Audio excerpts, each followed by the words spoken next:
begitu pula keselamatan dan juga karunia kepada kita, sehingga kita dapat berkumpul bersama pada kegiatan diskusi dengan judul Pengenalan Writing Studio sebagai Platform Alternatif Kolaborasi Publikasi Ilmiah. Acara ini diselenggarakan oleh Fakultas Psikologi Universitas Fakultas Psikologi Unika Atmajaya, dan Prodi Fakultas Psikologi Binus University. Baik, selanjutnya acara sesi penyampaian informasi mengenai rencana-rencana kegiatan Jaspers oleh Dr. Wisnu Wiradani. Baik, kepada Pak Wisnu, waktu dan layar saya persilahkan.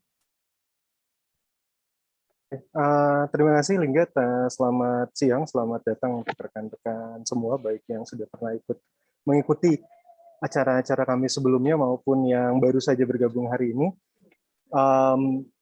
Sebagai sedikit perkenalan, jadi acara yang kita langsungkan bersama hari ini adalah bagian dari rangkaian kegiatan yang diinisiasikan oleh Pak Bagas sebenarnya, Pak Bagas dari YARSI, Pak Sunu Bagaskara, yang kemudian bersama-sama saya dengan Bu Kristiani Suwartono atau lebih akrab dipanggil Bu Cencen, kami bertiga mengadakan acara rutin, ya semi rutin begitu, yang isinya adalah diawali dengan diskusi JSP. Apa itu JSP?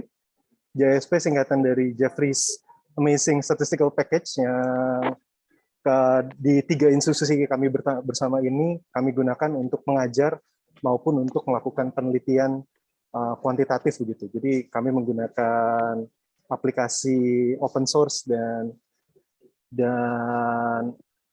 terbuka ini sama-sama untuk baik di bidang pengajaran maupun di bidang penelitian.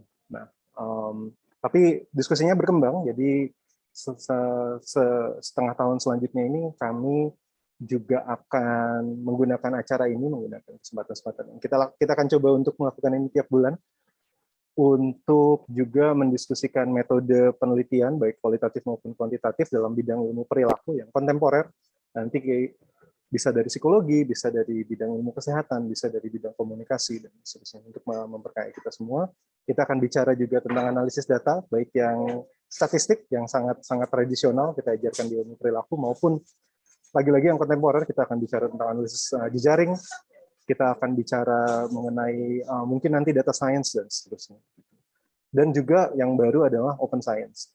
JSP adalah aplikasi yang dibangun dengan semangat open science, open source, jadi mudah digunakan, bisa diakses semua orang, tidak berbayar, dan forum yang bisa melibatkan semua orang. Jadi kita semua yang ada di sini diundang selain untuk menggunakan aplikasinya, tapi juga untuk berkontribusi mengenai apa saja sih yang bisa kita tambahkan di dalam aplikasi tersebut. Nanti saya akan masukkan juga tautan-tautan untuk bagaimana mendownload JSP, dan juga bagaimana menemukan tutorial-tutorialnya, yang salah satunya tutorialnya sudah diterjemahkan dalam bahasa Indonesia lagi-lagi oleh Pak Bagas, Pak Sunu Bagaskara dan tim. Ini yang tadi sudah saya sampaikan. Kami punya Facebook juga yang perlu diupdate lebih sering, termasuk untuk bagaimana rekan-rekan berikutnya dapat menemukan undangan atau informasi mengenai acara-acara kami.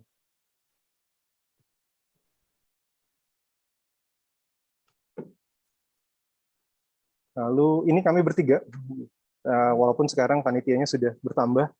Ada, tadi saya lihat ada Mas Rocky dari Atmajaya, dan dari Binus ada Kak Pinkan, dari Yarsi ada juga Mbak Novika, dan kami juga mengundang teman-teman yang lain yang punya spirit yang sama untuk bergabung di tim kecil ini untuk kita selenggarakan diskusi ilmiah ini sama-sama ke depannya.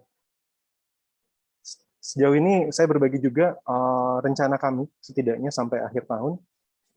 Hari ini kita mulai dengan diskusi mengenai writing tools, begitu. Jadi selain meneliti, kita juga harus menulis. Maka salah satu isi diskusinya adalah tentang open source program untuk untuk menulis yang akan dibawakan oleh Bu Kristiani, Mbak Chen, dan juga Pak Ida Bagus dari Ubaya. Bulan depan akan ada pembahasan tentang modul meta-analisis dari JSP, ini saya akan bawakan. Dan bulan September akan ada 2 acara menarik. Kita punya 2 agenda di bulan September. Agenda yang pertama adalah Pak Bagas nanti akan mempromosikan salah satu aplikasi open source yang lain, SciToolkit, yang ini digunakan untuk eksperimen. Dan acara kedua yang kita akan selenggarakan di bulan September adalah kita akan mengundang developer dari JSP, Profesor Erik Jan Hogenmakers dari University of Amsterdam untuk sharing fitur-fitur JSP 0.16. Jadi diperhatikan sih tanggal-tanggal ini nanti juga di media sosial pengumuman-pengumuman. Di bulan Oktober akan ada klinik, nanti kami bertiga, saya nanti yang mengkoordinasi akan Bu Kristiani, Mbak Cencen akan mengkoordinasi saya dan Mas Bagas. Ini kita buat klinik, jadi siapapun boleh bergabung untuk diskusi hasil penelitiannya dan bagaimana menganalisis misalnya dalam JSP.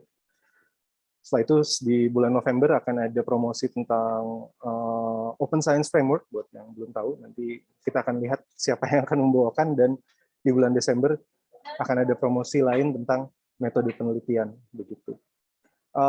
Begitu kira-kira agendanya, semoga bisa membuat lebih tertarik, baik untuk bagi rekan-rekan yang sudah ada di sini maupun disampaikan ke teman-temannya, mahasiswa, dosen, rekan peneliti, buat yang tertarik untuk bergabung dalam acara-acara. Begitu mungkin yang bisa saya sampaikan, semoga tidak melebihi waktunya. Saya kembalikan acara ini ke Lingga, dan terima kasih dan selamat menikmati acara kita hari ini. Baik, terima kasih Pak Wisnu sudah menyampaikan informasi rencana kegiatan Jaspers di semester Juli sampai dengan Desember. Baik, kita langsung saja masuk ke sesi diskusi materi yang akan dipimpin oleh moderator kita pada hari ini. Namun sebelumnya izinkan saya untuk membacakan CV moderator kita pada hari ini terlebih dahulu. Baik, kepada panitia boleh di-share screen CV-nya.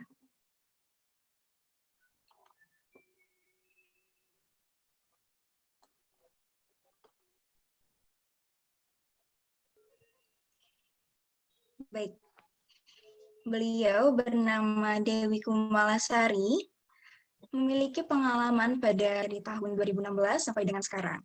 Kemudian, pendidikan beliau Magister of Psychology pada Universitas Indonesia dari tahun 2013 sampai 2015. Kemudian juga Bachelor of Psychology di Universitas Indonesia pada tahun 2005 sampai tahun 2009. Kemudian, beliau juga memiliki beberapa publikasi pada bidang psikologi pendidikan dan juga psikologi sekolah. Baik, tadi adalah CV singkat dari moderator kita pada hari ini, yaitu Ibu Dewi Kumalasari. Baik, mungkin tanpa menunggu waktu lebih lama lagi, kepada Ibu Dewi, saya persilahkan waktu dan layar. Oke, baik. Terima kasih, Lingga. Suara saya terdengar jelas? Terdengar jelas, Bu. Ya, baik. Bismillahirrahmanirrahim. Assalamualaikum warahmatullahi wabarakatuh. Salam sejahtera untuk kita semua. Selamat siang, rekan-rekan semua. Makasih ya sudah meluangkan waktunya untuk join di diskusi kita di siang yang penuh semangat ini. Semoga udah makan siang semua ya, udah segar. Seperti yang tadi diperkenalkan, saya Dewi, dosen dari Fakultas Psikologi Universitas Yarsi yang akan memandu diskusi kita hari ini. Nah, diskusi kita siang ini akan mengambil tema mengenai pengenalan Writing Studio sebagai platform kolaborasi publikasi ilmiah. Mungkin di sini ada yang sudah kenal apa itu Writing Studio? Ada yang sudah kenal? Tentunya selain Pak Bagus dan Mbak Chen ya. Oke, kalau belum kita tos, karena saya juga belum pernah kenalan nih sama makhluk satu ini. Tapi nggak apa-apa, justru karena itu kita hadir ya di siang ini untuk sama-sama kita kenal lebih dekat gitu. Kita tahu lebih dalam tentang Writing Studio ini, semoga nantinya kita bisa memanfaatkan ini sebagai tools kita untuk lebih produktif menulis ya, dengan berkolaborasi dengan researcher lain. Nah, di tengah-tengah kita sudah hadir 2 orang narasumber yang luar biasa ya, sosok-sosok yang sangat saya respect ya. Keduanya adalah akademisi dengan produktivitas publikasi yang sangat keren. Kalau kita buka akun Google Scholar-nya tuh terwow-wow sendiri gitu. Saya sapa-sapa dulu ya. Yang pertama adalah Mbak Dr. Kristiani Suwartono dari Universitas Atmajaya, yang biasa disapa Mbak Cencen. Halo Mbak Cencen, selamat siang.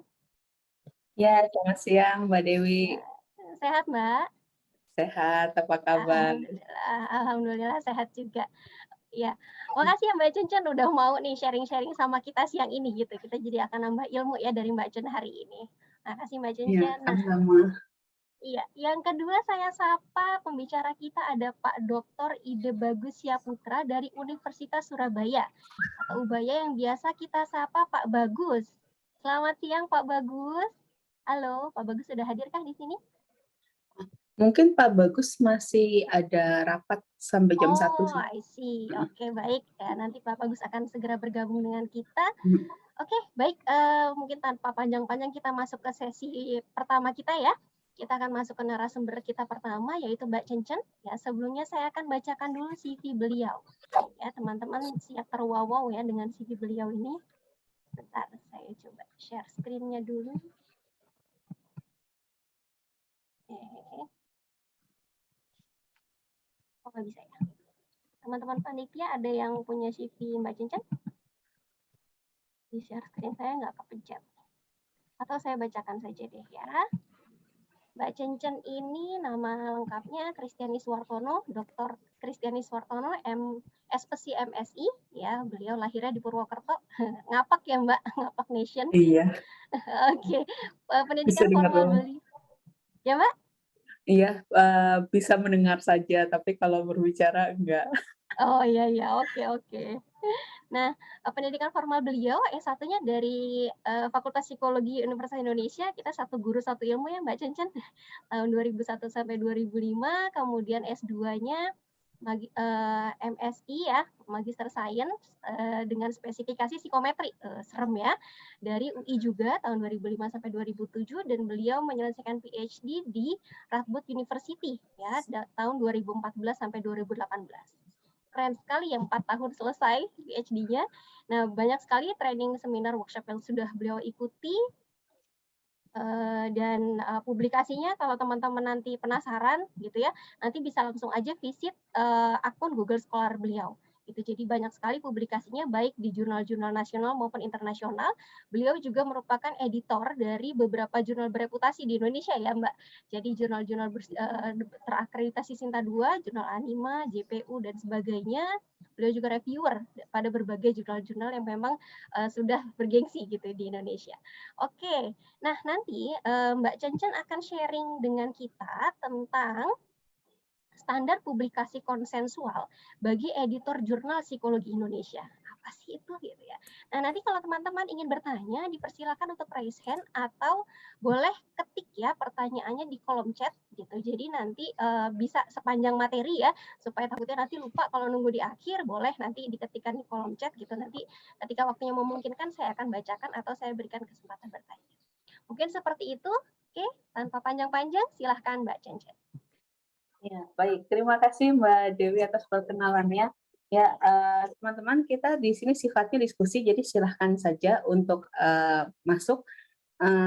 Hari ini kita temanya tentang writing studio. Nah, mungkin diawali terlebih dahulu, asal-usulnya writing studio dari mana sih?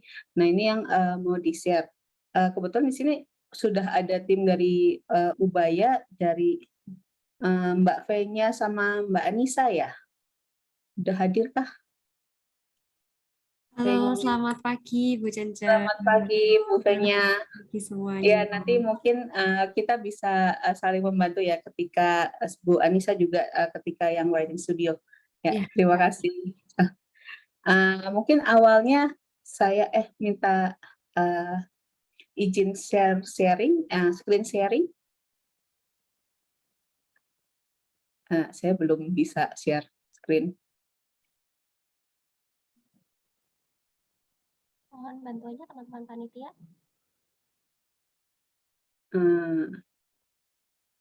Sudah bisa Mbak? Oh ya, sudah. Terima kasih.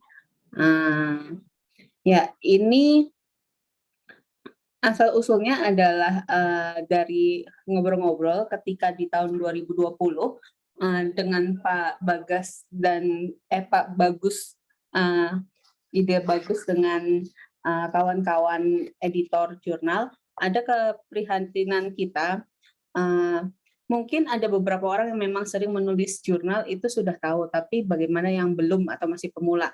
Harus mulai dari mana sih? Kemudian jika kita ada publikasi di jurnal sebagai reviewer atau sebagai editor, kriteria minimum apa? Nah, dari sini kita mencari gitu panduannya seperti apa. Nah, ternyata panduan itu sangat banyak ya kalau dicari. Dan akhirnya kita memutuskan bagaimana kalau kita mencoba mengusulkan standar publikasi bagi para editor jurnal. Jadi minimal apa saja sih yang harus ada dalam suatu artikel. Nah, sumber utamanya adalah artikel kami, editorial Imprada as practical screening tool for Imprad articles, consensual publication standards among Indonesian psychological journal editors.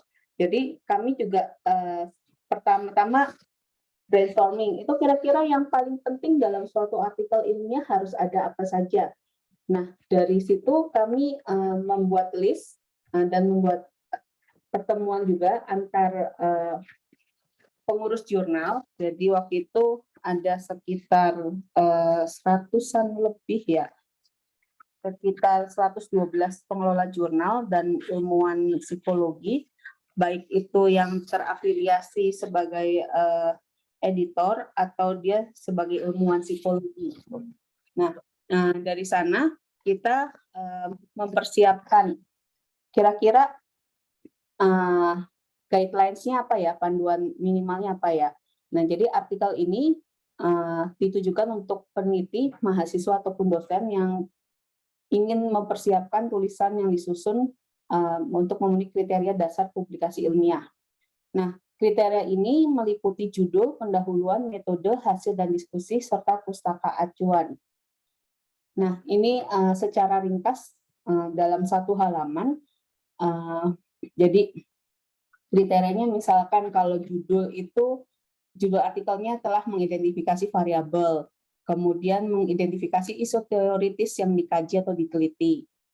Kemudian di pendahuluan apa yang harus dilakukan, misalnya di sini masalah penelitian dinyatakan dengan jelas. Jadi setelah ada fenomena, jadi pertanyaannya apa? Kemudian tujuan penelitiannya jelas. Nah, ini dan seterusnya. Mungkin nanti teman-teman bisa mengakses artikel kami, yaitu bebas untuk diunduh, ada di web jurnal Anima. Nah, ini saya membahas satu persatu dalam arti ini yang mengantarkan writing studio, karena di writing studio nanti teman-teman bisa mengkomentari sesuai dengan standar minimal yang ini. Jadi dari judul, pendahuluan, metode, hasil, dan diskusi, serta pustaka acuan. Ada kolomnya tersendiri. Jadi tentunya kalau judul diharapkan menarik ya. Menarik dalam arti mengundang pembaca untuk turut membaca lebih lanjut. Jadi tidak sekedar judul. Karena ada fenomena putri tidur dalam ilmu pengetahuan. Apa itu putri tidur? Jadi orang hanya membaca judulnya, kemudian mengutip. Nah, masalahnya kadang judul itu tidak sesuai dengan isi, atau judul itu hanya sebagian kecil dari isi, sehingga tanpa membaca lebih lanjut, judulnya aja yang dikutip.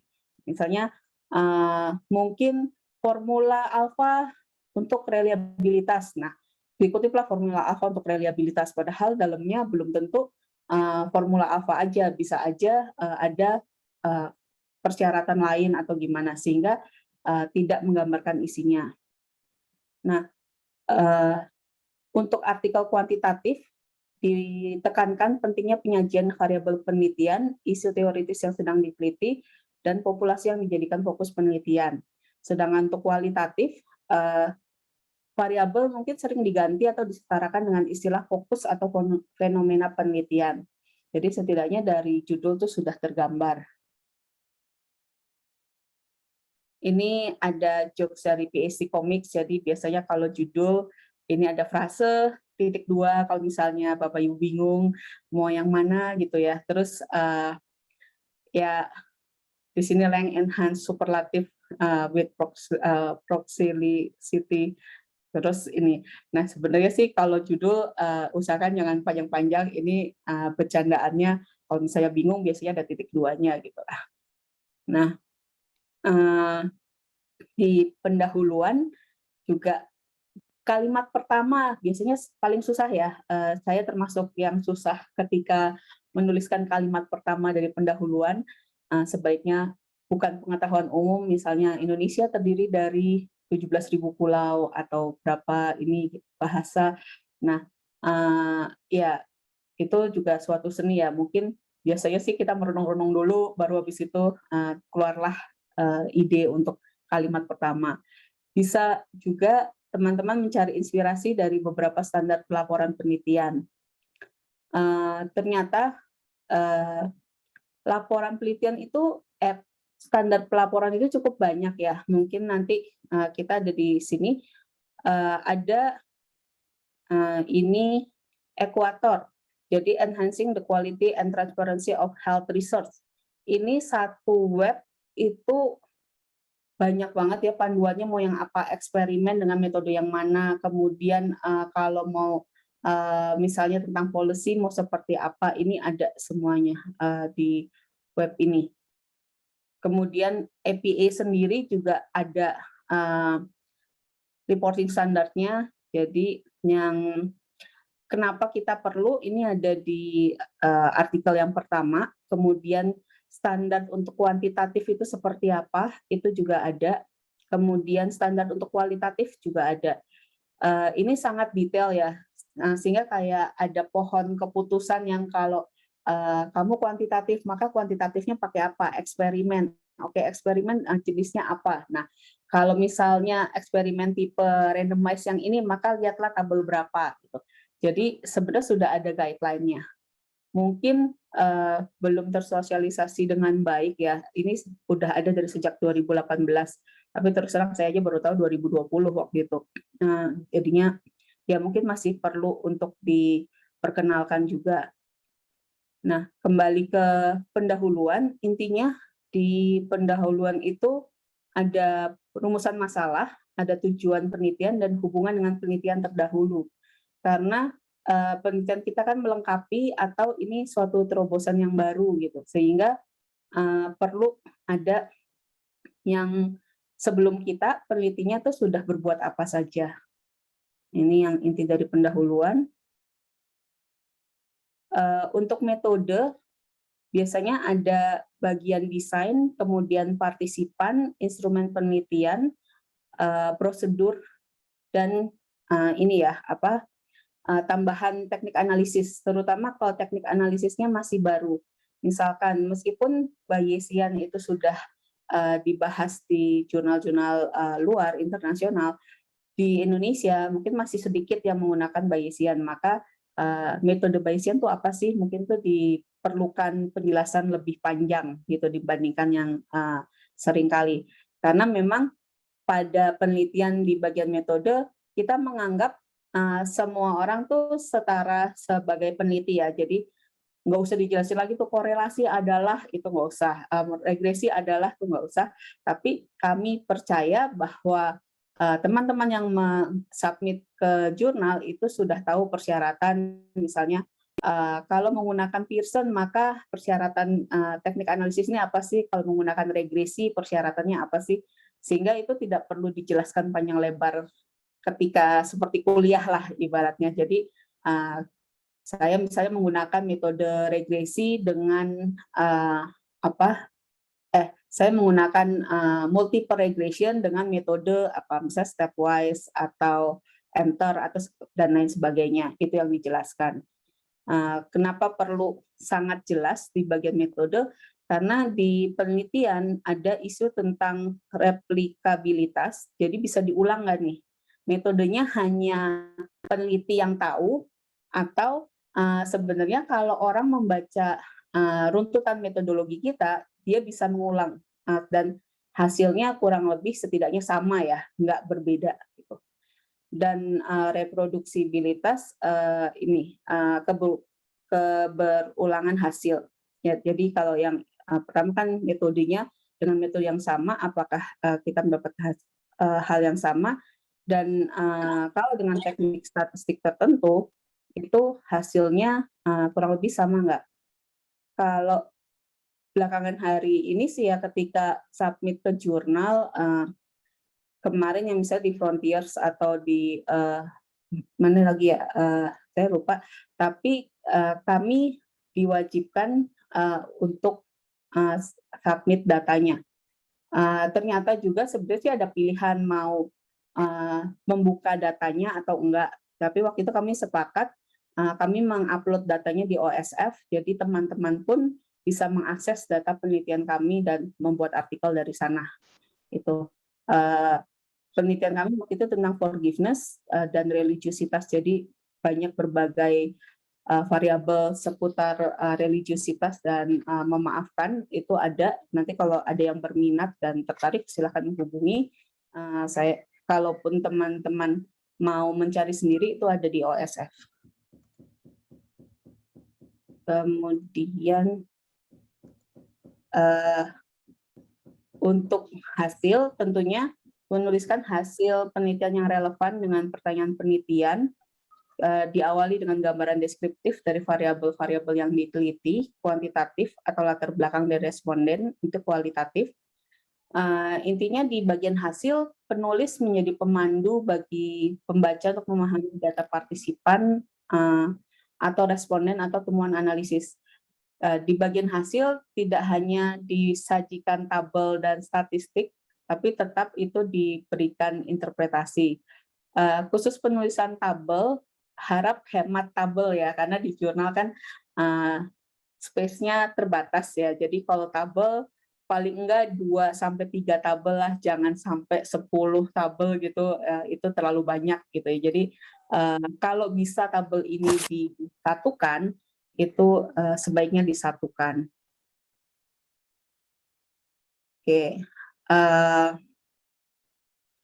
Untuk diskusi ini adalah otaknya peneliti. Jadi yang bagian yang paling menunjukkan penguasaan penulis terhadap substansi penelitian. Karena kan di situ tidak hanya kita melihat penelitian orang lain, tapi menghubungkan penelitian si A menemukan ini, penelitian si C menemukan ini, penelitian saya menemukan hal yang misalnya sama atau berbeda. Nah, ketika itu ada hubungannya nggak nih satu sama lain? Kalau ada, konsistennya di mana? Kalau tidak ada, maka ketidakkonsistennya di mana? Jadi argumen dalam diskusi bisa berasal dari hasil telaah persamaan dan perbedaan antara hasil penelitian saat ini dengan penelitian orang lain, hasil observasi penulis sendiri yang luput terdokumentasikan dalam pendahuluan, kajian introspektif terhadap metode yang telah dilaksanakannya, dan karakteristik data yang terkumpul. Apakah hasil yang kita dapat itu dikarenakan data demografinya nih, misalnya sebagian besar mayoritas perempuan atau mayoritas lulusan S1. Nah, apakah ada memberi ciri tertentu dari hasil yang kita dapatkan? Nah, untuk daftar acuan, ini saya dapat dari presentasi orang lain, tapi saya cari lagi lupa, sumbernya tidak ketemu. Teman-teman sebaiknya mendapatkan acuan dari jurnal ya, karena kan jurnal ibaratnya fresh from the oven lah, tangan pertama. Nah, untuk jurnal pun belum tentu itu terupdate ya, karena kan kita submit ke jurnal tahun ini, misalnya hari ini saya submit ke jurnal, belum tentu bulan depan tuh terbit gitu. Bisa saja sebulan, 2 bulan itu sih bagus ya. terkadang tuh sampai 2 bulan gitu, bahkan ditolak-tolaki 13 kali atau 14 kali kemudian baru terbit, itu kan butuh waktu yang lama ya. Jadinya paling tidak jurnal tuh dia hasil penelitian 2-3 tahun yang lalu gitu, dan berarti kan masih ada yang lebih fresh ya. Biasanya sih conference itu yang paling fresh lah, karena kan kita kasih abstrak, bisa kita presentasikan, dan diharapkan dari conference itu kita mendapatkan feedback. Nah, jadi kalau bisa daftar acuannya dari jurnal atau journal review articles. Jadi ini yang paling enak sih kalau teman-teman bertemu yang penulis yang mereview beberapa topik yang sama dalam satu artikel, itu paling enak tuh. Nah, baru kemudian buku. Itu buku biasanya tuh lumayan lama ya, karena misalnya di tahun 97 itu udah mulai tema tentang memaafkan mulai muncul, karena kan tema ini tadinya dari teologi masuk ke psikologi. Tahun 2000-an tuh sepertinya booming.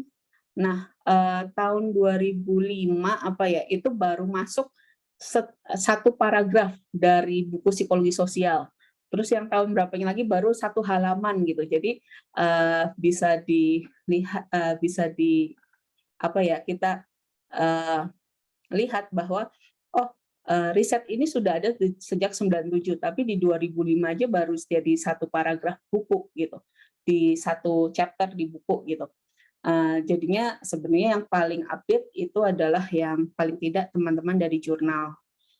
Dan dalam kami melakukan review, biasanya yang dilihat adalah 10 tahun terakhir. Jadi kalau sekarang 2022, setidaknya 2012 diusahakan. Tapi kalau memang harus dari awal, misalnya kalau teman-teman membicarakan Wechsler tuh mulai dari 1939. Ya sudah, memang dia awalnya 1939, ya itu tetap dikutip. Tapi untuk yang lainnya bisa dikutip penelitian terakhir mengenai Wechsler tuh tahun berapa ya gitu, pasti itu dia masih ada. Nah, dari situ kita juga bisa lihat apakah konstruk yang ingin kita teliti itu masih relevan atau tidak, atau dia sudah berganti nama. Siapa tahu intinya sama tapi namanya sudah berbeda. Nah, itu yang kita lihat dari jurnal-jurnal ini. Ya, ketika kita menulis, kita pengennya sih yang sebelah kiri ya, proses language, control hands, transmit command, activate muscles, ngetik, sukses gitu, ada di komputer ya. Cuman biasanya memang ada insecurity, takut, panik, bingung. Nah, ya itu wajar. Jadi bahkan sampai sekarang pun saya juga masih suka ya, terutama yang tidak ada motivasi ya, itu kayaknya memang perlu teman gitu ya. Oleh karena itu, yang terobosan yang dilakukan oleh tim Fakultas Psikologi Ubaya ini tuh sangat membantu kita semua nantinya. Karena mungkin saja kita tidak termotivasi karena mau nanya siapa ya, atau saya bisa dapat feedback atau enggak. Nah, inilah writing studio ini berperan. Ya, terkadang juga kita ini buat apa diteliti, buat apa ini buat apa saya nulis, apa yang saya lakukan neliti ini bertahun-tahun, yaitu ini mungkin paling terasanya ketika mengambil S3 ya, dengan topik yang sama tahunan gitu, itu sangat ini ya.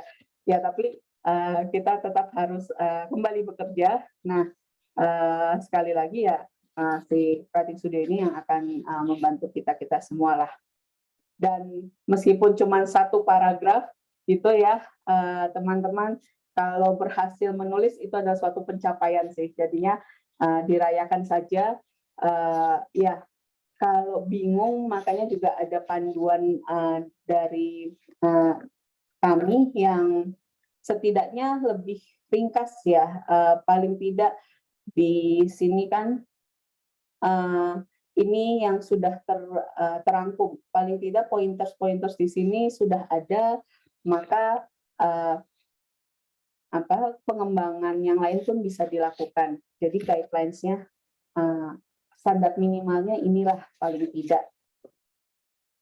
Oke, itu saja dari saya. Ini saya sebenarnya mengantarkan saja ke Writing Studio. Pasti yang sangat ditunggu-tunggu itu penjelasan tentang Writing Studio ini. Terima kasih atas perhatiannya, Bapak Ibu.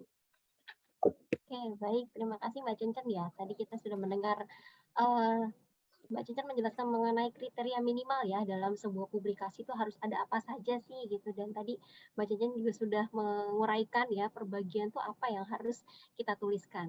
Mungkin dari materi Mbak Cencen ini teman-teman di sini ada yang mau bertanya terlebih dahulu? Ada? Oke, kalau nggak ada, mungkin saya mau nanya dulu ya Mbak Cencen ya. Tadi kan ada beberapa, secara struktur memang kita tahu ada beberapa section gitu ya dalam penulisan. Kalau dari pengalaman Mbak Cencen nih, sebetulnya yang paling enak gitu ya ketika kita nulis itu dari berbagai section itu, section apa dulu sih Mbak yang ditulis? Oke, teman-teman, semoga di sini dosen-dosen metodologi dan seminar penelitian dan kawan-kawan memaafkan ya. Jadi ketika kita kuliah S1, S2 itu pasti pendahuluan ya, Mbak. Fenomenanya apa gitu, urgensinya apa, pentingnya apa. Ya, memang itulah secara teori. Saya mesti terngiang-ngiang Bu Angga Dewi Bu Angga, dulu. why? Iya, why? Why? What next? So what? Gitu. Gitu. Nah, S1, S2 saya mengikuti itu. Jadi pendahuluan runtut lah ya semua.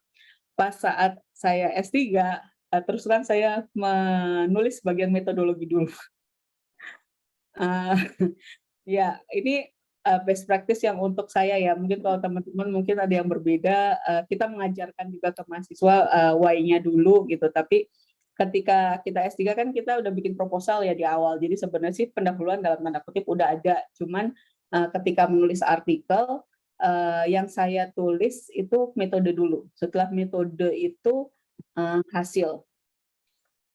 Baru diskusi, nah yang paling belakang pendahuluan. Karena saya sangat sulit menemukan pendahuluan gitu. Intinya udah tahu, tapi kan yang tadi juga menghindari yang sleeping beauty ya, putri tidur ilmu pengetahuan gitu. Judulnya harus gimana ya? Selain menghindari itu juga harus menarik kan di satu sisi. Jadinya biasanya judul itu justru yang paling terakhir juga, karena itu yang paling sulit. Nyari judul tuh gimana ya yang cocok seperti itu, Mbak Dewi. Oke, jadi judul itu belakangan ya, gitu justru Iya. yang harus kita tuliskan metodenya dulu. Kalau dari Mbak Cincin, kira-kira kenapa sih Mbak metode itu menjadi satu hal yang paling mudah, bisa dibilang paling mudah ya kita tuliskan dibandingkan section yang lain? Gitu? Kalau metode soalnya yang paling konkret ya, yang dikerjain apa gitu. Kemudian kalau di awal kan kita pasti bikin proposal penelitian tuh udah jelas nih bagian metodenya apa. Nah, yang terjadi di lapangan sama nggak dengan yang proposal ini? Sehingga lebih pasti, oh sampelnya jumlahnya berapa, besar sampelnya berapa, kemudian gimana nih prosedurnya. Jadi kita menceritakan bagaimana kita mengambil data itu. Kemudian alat ukurnya apa, itu kan juga udah fix ya, udah pasti, oh alat ukurnya dari si A gitu, berapa jumlah itemnya dan segala macamnya gitu. Kemudian teknik analisis data itu yang paling pasti juga kan, oh untuk menjawab pertanyaan penelitian pakai teknik analisis data yang mana. Nah itu sangat jelas gitu, oh rencananya misalnya pakai A tapi karena ini tidak normal atau gimana berubah menjadi non parametrik gitu. Nah itu jadi dituliskannya lebih mudah ya karena lebih pasti gitu. Semuanya sudah pasti itu kalau metode. Iya, oke. Jadi yang pasti dulu ya, baru nanti ya ke belakang memang butuh lebih pemikiran mendalam gitu ya Mbak Cincin ya. Iya betul. Teman-teman di sini mungkin ada yang tergelitik untuk menanyakan sesuatu ke Mbak Chen? Mungkin kalau ada yang pengalamannya berbeda juga boleh share loh. Siapa boleh tahu ya. Dulu. Ini yang paling enak nih, bagian yang ini dulu nih diceritain. Nah itu juga boleh sih. Oh iya Mbak Cecen, tadi saya sempat sempat nyatet nih, di Mbak Cecen kan menjelaskan ya di bagian diskusi itu kita bisa menuliskan hal-hal yang luput ya, yang tidak kita tuliskan di pendahuluan begitu ya Mbak Cecen ya? Mungkin bisa dielaborasi lebih lanjut kali ya Mbak, maksudnya dijelaskan lebih lanjut apa maksudnya? Misalnya kita tidak terpikir apa area pekerjaan itu mempengaruhi hasil. Misalnya tentang readiness for change gitu. Kemudian di sampel kita kebanyakan orang-orang dari latar belakang IT dibandingkan orang-orang akuntan gitu. Akuntan pasti nggak ya? Kira-kira pekerjaan mana yang lebih pasti? Nah, yang pasti sih kalau IT itu kayak setiap saat harus berubah softwarenya, tiba-tiba update gitu dan segala macam itu kan dia lebih dituntut pekerjaannya untuk berubah gitu. Siapa tahu readiness for change-nya mereka, kesiapan mereka untuk berubah itu karena natur dari pekerjaan mereka sehari-hari, bukan dari sifatnya mereka sendiri gitu. Sehingga ada kemungkinan area pekerjaan ini tuh justru mempengaruhi. Karena di awalnya misalnya nggak kepikir nih sampelnya orang dewasa saja yang sudah bekerja selama berapa tahun gitu. Namun ketika menyebar data kan biasanya kita convenience sampling ya, jadinya ada kemungkinan banyak di satu data demografi tertentu, tapi yang lain tuh kurang. Nah, mungkin itu bisa menjadikan insight karena di awal misalnya kita nggak terpikir bahwa perbedaan latar belakang pekerjaan itu mempengaruhi. Oke. Jadi memang hal-hal yang tadinya belum tergambar gitu ya di awal, ketika kita menemukan hasil yang berbeda itu bisa kita memperkaya diskusinya begitu ya Mbak? Iya. Jadi sebenarnya kalau saya juga membaca jurnal itu bagian diskusinya dulu yang dibaca. Gitu. Ya karena bagian diskusi itu kan hasil penelitiannya dia juga ada. Ini jadi temuan dari jurnal ini apa yang paling baru nih. Nah baru setelah itu yang pendahuluan, karena kan pendahuluan itu penelitian yang terdahulu dibahas tuh. Jadinya kita lihat penelitian terdahulu yang pernah diteliti apa. Baik. Ya, makasih Mbak Cencen. Teman-teman, sampai sini bagaimana? Masih semangat? Semangat toh. Iya. Sabar nih Iya Mbak, kayaknya nih sama yang kedua. saya pengen nanya lagi nih Mbak. Nggak tahu dari pengalaman saya ya, ngirim artikel dan sebagainya, ada treatment yang berbeda ya Mbak dari editor-editor jurnal gitu. Jadi yang mau saya tanyakan, jadi ada editor yang memang mereka meminta data ya, data kita ya, data penelitian kita, ada yang diminta tapi ada yang tidak. Sebetulnya dari standarisasi publikasi, etiknya gitu ya, atau idealnya itu sebetulnya kita boleh nggak sih Mbak untuk mengirimkan data penelitian kita, atau memang itu sudah semestinya begitu Mbak? Biasanya sih gini, ada dua hal ya. Misalnya kalau saya kebetulan sebagai editor juga saya sebagai penulis yang mengirimkan artikel ya. Kalau kita sebagai editor meminta data, biasanya sih karena kita meminta revisi dari bagian analisis data, kemudian tuh analisisnya tidak selesai-selesai, kemudian ini ada apa ya, maksudnya bisakah kami membantu? Karena di jurnal yang saya editori itu pernah kami membuat Zoom dari penulis, kemudian dari editor, kemudian ada kesulitan apa nih untuk merevisi? Karena kan sayang ya, karena tinggal hanya revisi yang bagian ini kok nggak selesai-selesai, terus hilang gitu. Ya udah, ada kesulitan apa nih? Kalau ada kesulitan apa? Misalnya, saya nggak ngerti CFA gitu. Waktu itu yang bantuin teman, tapi temannya sekarang udah lulus, jadi nggak ketemu lagi.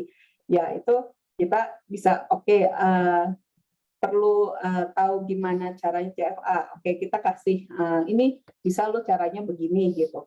Nah, bisa dia lakukan sendiri, atau kita coba lihat apa sih yang beda itu hasilnya gitu. Nah itu sih sebenarnya terserah dari penelitinya ya kalau untuk itu. Nah kalau yang kedua, saya sebagai penulis diminta data, waktu itu nggak mengirimkan ke editor, tapi menguploadnya di open di OSF. OJS ya. Ya, OFS ya. Nah, itu karena untuk menjamin bahwa yang tadi orang lain kalau mau mengolah data saya, hasilnya tuh sama nggak dengan hasil olahan yang kami terbitkan di jurnal, gitu. Kalau misalnya kayaknya, masa nggak mungkin sih, nggak ada hubungannya gitu. Oh, penasaran nih variabel ini sama variabel ini. Oke, silahkan diunduh aja. Kemudian ya Open Science Framework. Nah, terima kasih Wisnu. Nah, itu tinggal di-download aja data kami, kemudian dilakukan analisis data sendiri, itu bisa. Nah, di OSF itu juga, kan kita ketika meneliti itu banyak data ya. Saya pernah baca jurnal yang mana gitu ya, ketika mendesain kita sangat menikmati, ketika datanya datang, saatnya kita pusing. Ini mau diapain datanya gitu. Dan apa ya, kan nggak semuanya langsung terolah sekaligus gitu. Jadi kita bisa taruh di OSF itu, misalnya kami pernah ikut ada beberapa negara yang ngambil data dengan kuesioner yang sama, misalnya data dari negara A, B, C, D gitu ada.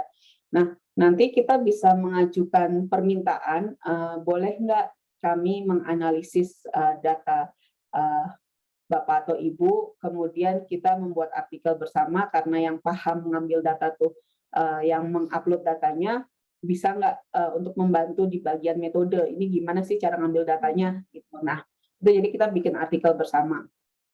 Atau dia sudah punya data dari beberapa negara, dia membuka, kalau dibilang kompetisi enggak juga ya semacam kompetisi kali ya. Kalau misalnya Anda tertarik dengan data kami, silahkan propose. Buat proposal, data ini mau diapain gitu. Nah, dari proposal itu nanti kami akan pilih. Oh iya tuh, ada namanya adversarial collaboration. Jadi, apa yang tadi ketika mau mengolah data, kan tadi membuka sayembara lah ibaratnya kayak kompetisi. Kamu mau mengolah data bagian mana gitu. Kasih proposalnya, saya mengolah data yang variabel A, B, C, D dengan teknik ini gitu.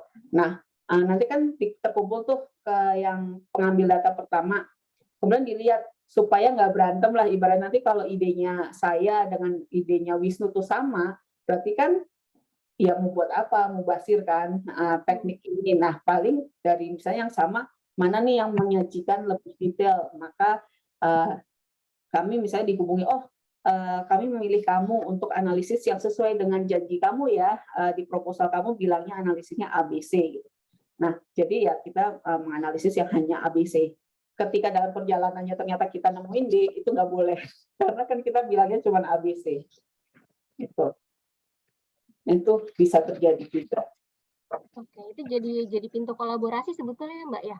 Iya, itu sebenarnya riset kolaboratif. Mungkin Wisnu mau nambahin diskusi. Ya, silakan Mas Wisnu. Ya, tadi mungkin terkait dengan data sharing, satu catatan yang cukup penting di sini adalah jangan sharing data yang ada identitasnya. Benar ya. Jadi kalau mau sharing data ini sangat dianjurkan. Jadi selain tadi seperti yang disampaikan oleh Mbak Chen, untuk integritas sebenarnya. Kalau misalnya orang lain mengulangi semua proses yang kita sudah sampaikan di bagian metode, dapat hasilnya sama atau enggak? Di sisi lain juga membuka kesempatan untuk reanalisis data, kolaborasi dan lain sebagainya. Nah, catatan pentingnya adalah jangan sharing data yang ada identitasnya. Nah, ini seringkali karena belum ada peraturannya, terutama di Indonesia, kita masih tanya misalnya nomor telepon, alamat email, dan bahkan untuk beberapa aturan tanggal pengambilan data itu sebenarnya tidak boleh di-share. Tanggal pengambilan data, IP address, dan seterusnya. Kalau di Uni Eropa sudah ada aturannya, kalau sudah pernah dengar GDPR, General Data Protection Regulation. Nah, ini salah satu kerangka besar untuk aturan sharing data dan juga sharing berbagai macam materials yang kita punya, termasuk script untuk analisis datanya, kalau eksperimen ya stimulus yang kita pakai, dan seterusnya. Mungkin supaya ada bayangan, saya share screen sebentar ya. Ini contoh punya saya. Ini ada project tentang forgiveness, religion, spirituality, well-being. Nah, ini kami semua. Jadi ada Mbak Aning, saya, Mbak Nilam, terus sama Richard dan kawan-kawan, sama Kay. Nah, kami mengupload di sini datanya. Jadi ini ada datasetnya. Ini bisa dilihat. Memang benar yang dikatakan Wisnu, kita mendelete semua identifier dari pengisi. Jadi isinya partisipannya diganti kode 21001. Ini sebenarnya kode diambil pengambilannya siapa. Ini sebenarnya hanya kita yang tahu nih siapa yang ambil data. Jadi kodenya partisipan hanya seperti ini.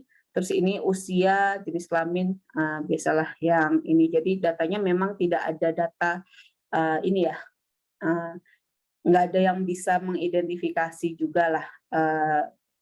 Ini juga tempat pengambilan data juga nggak ada. Ini data dictionary-nya. Jadi yang dimaksud apa nih? Misalnya tadi kan jenis kelamin, oh 1 ternyata laki-laki, 2 tuh perempuan yang kayak gini. Jadi kami memberikannya seperti ini. Mbak Cincin, itu kan berarti kita membuka data itu udah ini ya secara ya open gitulah ya. Nah, sebetulnya apakah itu secara otomatis kita memberikan permission ke orang untuk ya istilahnya mungkin mendownload dan mengolah data kita lebih lanjut, atau ada prosedur lain gitu ya yang perlu dilakukan untuk mendapatkan izin gitu untuk menggunakan data tersebut, Mbak?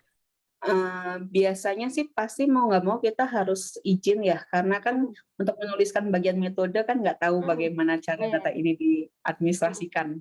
Itu jadi otomatis meskipun kita bisa mengunduh datanya sendiri, biasanya kita menghubungi penelitinya juga. Dan akhirnya memang kolaborasi, karena kan yang tahu caranya ngambil data tuh gimana tuh mereka gitu. Terus kemudian ini sampelnya tuh sebenarnya cakupannya seberapa luas gitu. Nah itu juga mereka sih. Jadi biasanya kita mengajukan izin dulu. Kalau seperti itu authorship-nya seperti apa, Mbak? Gimana? Apanya? Authorship apa namanya? Authorship. Author. Biasanya yang punya data itu tetap dimasukkan. Ya tergantung itu ya pembicaraan masing-masing lah ya. Apakah kamu harus masukkan saya gitu. Nah, itu ada yang seperti itu karena kan toh mereka juga yang ngambil datanya.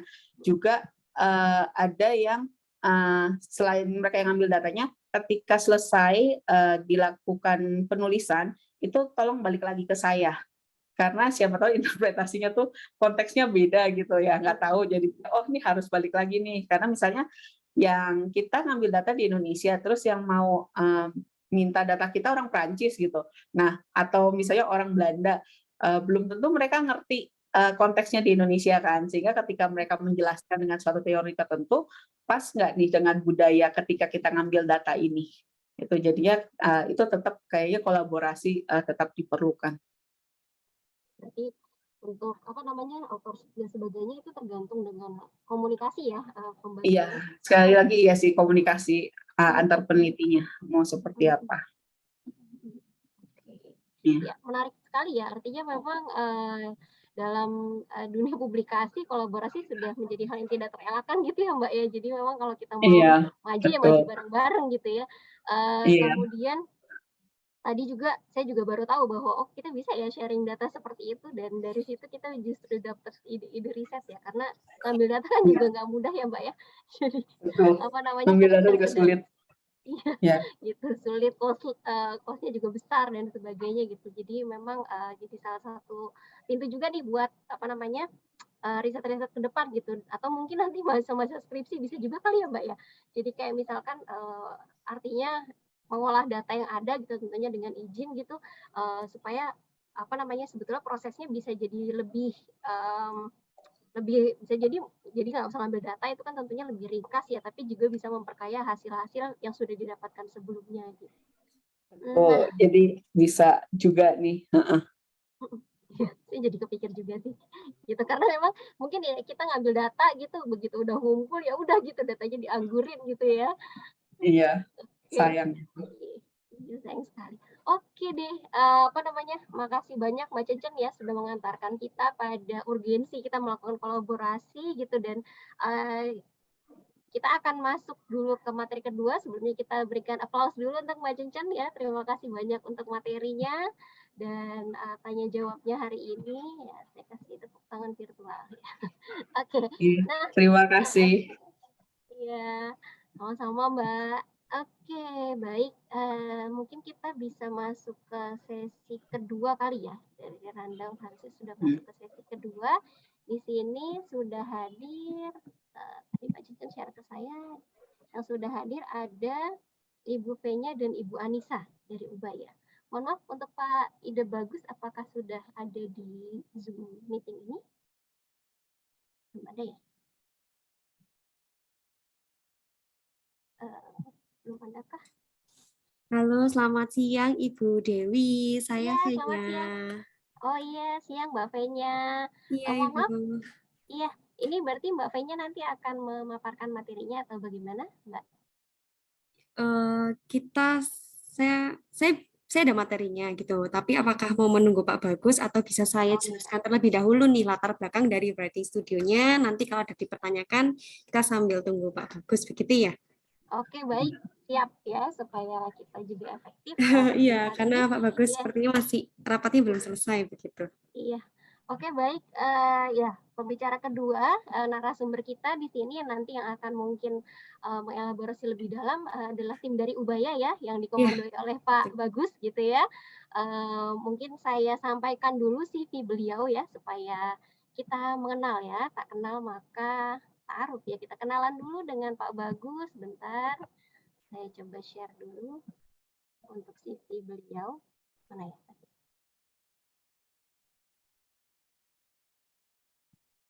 Oke, bisa ya. Pak Bagus, ini sudah terlihat ya share screen saya. CV-nya Bapak namanya adalah Bapak Dr. Ide Bagus ya Putra, ya banyak ide bagus ya. SPC, beliau lahir di Surabaya, ya jadi memang dari kecil sampai sekarang ya membangun Surabaya. Ya sarjananya dari Ubaya dan pendidikan doktornya dari UGM. Di sini banyak sekali pengalaman beliau sebagai reviewer ya jurnal nasional ya. Beliau juga pengalaman kerjanya uh, memang banyak berkecimpung di dunia riset ya, di riset BRIN dan seterusnya. Dan di sini beliau banyak mengikuti pelatihan workshop. Saya nggak mungkin bacakan satu-satu ya, kita selesainya besok mungkin kalau kita bacakan satu-satu. Pengalaman risetnya banyak sekali gitu. Dan memang beliau ini banyak mendalami tentang pengukuran ya, tentang psikometrik ya. Pak Bagus ini karya ilmiahnya juga banyak. Mungkin teman-teman nanti kalau penasaran ya bisa visit akun Google Scholar-nya Pak Bagus ya, dan nanti akan melihat banyak sekali karya beliau yang menginspirasi kita semua. Oke, mungkin ini apa lagi ya? Oke, ya, mungkin itu ya penghargaannya juga banyak di sini banyak sekali. Ya, ini. Ya, jadi beliau anggota Apsimetri ya, jadi orang-orang yang sangat suka dengan psikometri akan masuk ke sini. Nah, oke, mungkin tanpa berpanjang-panjang di sini dari tim Ubaya, Mbak V-nya sudah hadir ya untuk memberikan kita pengantar mengenai writing studio ini. Apa sih Mbak? Apa sih writing studio? Apa dan bagaimana gitu? Kita sama-sama penasaran. Silakan Mbak V-nya. Ya, terima kasih Bu Dewi. Selamat siang untuk teman-teman dan juga Bapak Ibu yang sudah hadir. Perkenalkan nama saya Fenya. Dan di sini ada salah satu teman saya, ada Anissa. Kami bertiga, saya, Pak Bagus, dan Anissa ini yang menjadi salah satu pengembang pertama Writing Studio. Oke, saya akan share screen. Mohon, saya tidak bisa share screen. Bisa. Teman-teman Saya ya masih on. Mohon di allow dulu Mbak Fenya-nya.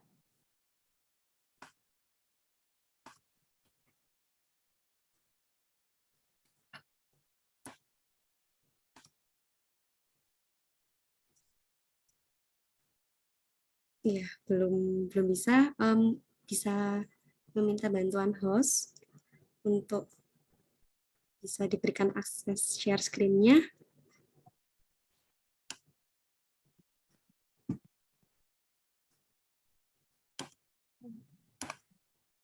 Mohon dibantu Sudah ya? Oke, sudah bisa. Apakah sudah terlihat? Ya, terlihat, Mbak. Sudah. Oke, baik. Selamat siang. Hari ini saya mewakili Pak Bagus dan juga saya menjadi salah satu tim Writing Studio. Kami akan memperkenalkan terkait aplikasi gitu ya, atau website yang kami kembangkan, yaitu Writing Studio sebagai platform alternatif kolaborasi publikasi ilmiah. Nah, sebelumnya, Writing Studio ini memang dibuat dari tim radar atau naskah yang telah disusun oleh Bu Cencen, Pak Juneman, Pak Edwin, dan juga salah satunya Pak Bagus. Di sini kami mengambil tim radar ini sebagai apa ya namanya dasar gitu ya untuk membuat Writing Studio ini. Jadi di Writing Studio ini memang merupakan aplikasi untuk kita mengetahui nih sebenarnya apa ya standar minimal dari publikasi ilmiah yang bisa kita publish. Yang kedua, tim radarnya sendiri merupakan pedoman yang telah disepakati yang sudah dijelaskan oleh Bu Cencen, dan juga tim radar ini berkaitan dengan pemeriksaan terkait kelengkapan naskah publikasi kita. Nah, yang di Writing Studio juga kami akan membentuk sebuah form seperti itu, dan daftar-daftar periksanya kami ambil dari tim radar. Di sini ada mulai dari title sampai reference yang sudah dijelaskan oleh Bu Cencen sebelumnya. Nah, website kami bisa dibantu oleh Kak Anissa untuk share screen. Maaf, untuk share linknya, Bapak Ibu bisa cek nanti di kolom chat. Nah, ini adalah bentuk website kami. Di sini sebenarnya merupakan website yang dibuat dari Fakultas Psikologi, namun kita akhirnya sudah mencoba memperkenalkan ke umum gitu ya, selain Fakultas Psikologi. Jadi mungkin bentuknya mungkin Bapak Ibu sudah seperti melihat OJS gitu ya. Jadi kami juga pada awalnya melihat OJS sebagai reference untuk membuat Writing Studio ini. Nah, Writing Studio sendiri itu merupakan penjaringan atau penyaringan atau screening gitu ya, yang kita sebut dalam sebuah artikel atau penelitian di Fakultas Psikologi untuk diperkenalkan pengelola jurnal melalui initial public offering. Jadi sebelum kita tawarkan ke selain Fakultas Psikologi Ubaya, pada dasarnya Writing Studio ini kami gunakan untuk Fakultas Psikologi Ubaya, terutama untuk kegiatan initial public offering atau kegiatan yang diinisiasi oleh Fakultas Psikologi untuk menawarkan artikel-artikel oleh sivitas akademik kami ke pengelola jurnal Cinta di Indonesia. Nah, namun kami ini buat apa ya jika hanya di fakultas kami sendiri? Akhirnya kami mencoba untuk memperkenalkan ke selain Fakultas Psikologi Ubaya. Nah, selain itu di Writing Studio ini kami juga ingin membantu para penulis untuk menyusun apa ya yang seharusnya ada dalam sebuah artikel. Apakah sebuah artikel ini sudah lengkap atau tidak. Nah, ini dengan Writing Studio ini kami berharap standar minimal dari isi publikasi yang tim radar tadi ada 15 dari judul hingga reference ini terpenuhi. Nah, yang pasti manfaatnya jika penulis menggunakan Writing Studio, artikelnya ini sudah lengkap mengikuti tim radar dan juga memudahkan penawaran dan pengenalan naskah ke pengelola jurnal, dan juga dari Writing Studio kita itu juga bisa mendapatkan komentar-komentar konstruktif atau komentar yang membangun bagi naskah kita. Nah, di dalam Writing Studio sendiri ada 3 role, bisa dari penulis, panelis, dan pengelola jurnal. Nah, dari penulis sendiri ini bagi teman-teman atau Bapak Ibu bisa mengisi formnya gitu ya. Kita lihat kelengkapan naskah ini sudah lengkap atau tidak. Nah, ini di role panelis. Role panelis ini sebenarnya orang yang ditugaskan untuk memberikan komentar pada naskah kita berdasarkan kriteria-kriteria yang ada di form di role penulis tadi. Nah, dan role pengelola jurnal adalah ini merupakan salah satu bentuk inisiatif kami Fakultas Psikologi. Setelah naskahnya ini sudah berproses, sudah mendapatkan komentar, nah kami ini juga dengan platform Writing Studio ini bisa menawarkan ke pengelola jurnal naskah-naskah yang sudah diproses di Writing Studio dan mendapatkan komentar dari para panelis. Nah, berikut merupakan tampilan dari panelis. Jadi seperti Bapak Ibu lihat pada yang saya sharekan di sini ada Writing Studio. Setiap role-nya atau setiap penulis, panelis, dan juga pengelola jurnal ini berbeda-beda. Nah, kalau dari penulis sendiri, di sini ada from screening. Nah, from screening ini bisa dilihat sebelah kanan, sudah ada poin, parameter, jawaban. Nah, di sini nanti para penulis jika ingin menggunakan Writing Studio, bisa cek kelengkapan naskahnya melalui from screening. Di from screening ini sudah ada 15 kriteria dan semuanya itu sudah ada contohnya dan juga definisinya. Jadi kami memberikan definisi pada bentuk logo I dan juga tanda kaca pembesar ini sebagai contoh pengerjaannya. Jadi selain kita memang sudah lengkap, bagi Bapak, Ibu, atau penulis gitu ya yang bingung, waduh aku harus nulis apa nih? Nah, itu kami juga sudah menyediakan definisi dan contoh pengerjaannya. Nah, selain di from screening, setelah kita selesai gitu ya, selesai mengirimkan from screening ini, kita bisa melihat nih di daftar ajuanku terkait bagaimana ya status dari artikel kita, apakah sudah mendapatkan komentar dari para panelis gitu ya, ataukah di mana nih? Nah, di sini pada tanda mata di daftar ajuanku ini, penulis ini bisa cek apakah artikelnya ini sudah mendapatkan komentar atau tidak oleh panelis. Oke, selanjutnya pada pilihan unggah terbit di sini itu selain kita pada yang ajuanku tadi kan kita sudah tahu nih artikel tersebut itu sudah ada tahap proses mana. Jika sudah selesai, sudah direvisi, sudah mendapatkan komentar, kita sebagai penulis ini bisa menawarkan artikel kita pada fitur unggah terbit. Di sini kita bisa cek juga skor-skor kita. Ada panelis 1, panelis 2, dan panelis 3. Kita bisa lihat skor. Nah, skor ini adalah kelengkapan naskah kita. Udah berapa nih? Berarti kok 74% berarti ada yang bisa kita perbaiki lagi. Nah, seperti itu. Sistem di Writing Studio. Nah, jika setelah direvisi, kita juga bisa terbitkan atau kita bisa tambahkan lagi. Kalau kita terbitkan, artikel yang kita sudah revisi dan kita isi itu bisa masuk ke dalam dashboard untuk ditawarkan kepada pengelola jurnal.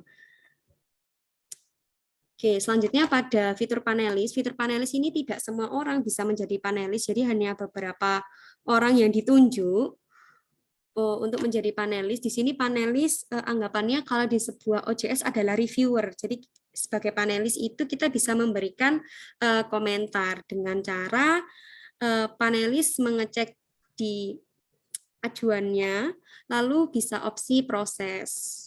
Seperti itu. Nah, ini adalah tampilan dari panelis. Nah, tadi kan penulis sudah memberikan jawaban. Ini contohnya salah satu artikel yang sedang kami komentari adalah How Atheist Individual in Indonesia Discovered the Meaning of Life gitu ya. Jadi di sini panelis akan memberikan komentar. Judulnya ini sudah oke atau tidak, kurang apa. Nah, seperti itu. Nah, sebagai panelis kita juga bisa memberikan skor pada bagian ini 0 atau 1. Jadi kalau 0 itu jawabannya sudah sesuai dan jika 1 itu adalah jawabannya sudah sesuai. Jika 0 itu jawabannya belum sesuai atau tidak diisi. Jadi perlu diperbaiki oleh penulis. Itu fitur panelis. Selanjutnya pada fitur pengelola jurnal, di sini pengelola jurnal juga tampilannya berbeda. Di sini hanya ada dashboard, artikel minat, dan artikel pinangan. Yang pertama adalah dashboard. Dan dashboard sendiri ini merupakan susunan beberapa artikel yang memang sudah siap untuk ditawarkan atau siap untuk diterbitkan oleh para pengelola jurnal, meskipun nanti perlu ada proses-proses tambahan gitu ya saat masuk ke OJS. Jadi di sini pengelola jurnal nanti yang masuk ke Writing Studio, mereka itu bisa minat dan pinang.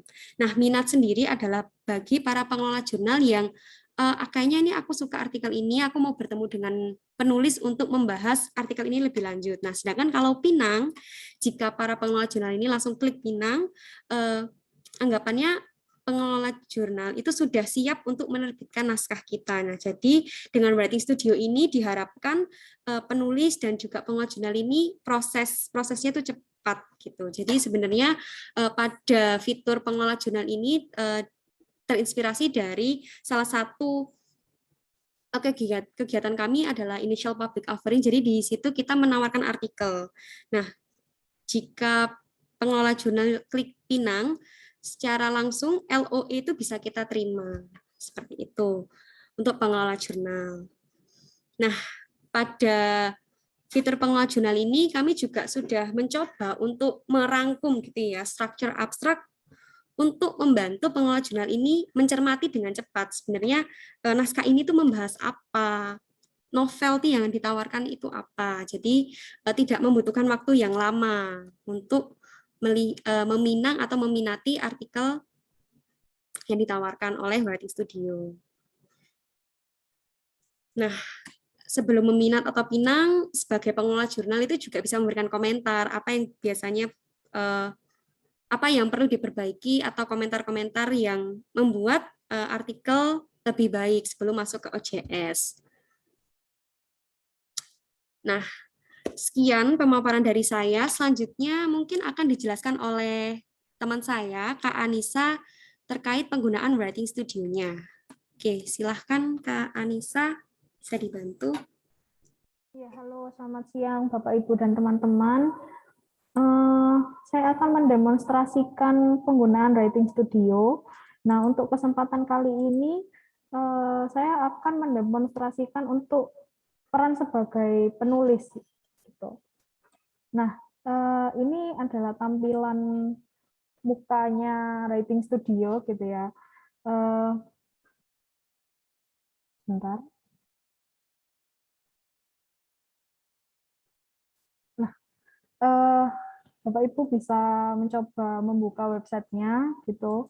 Saya sudah kirimkan linknya di chat. Nah, untuk pertama-tama Bapak Ibu perlu untuk registrasi terlebih dahulu, untuk mendaftar diri terlebih dahulu.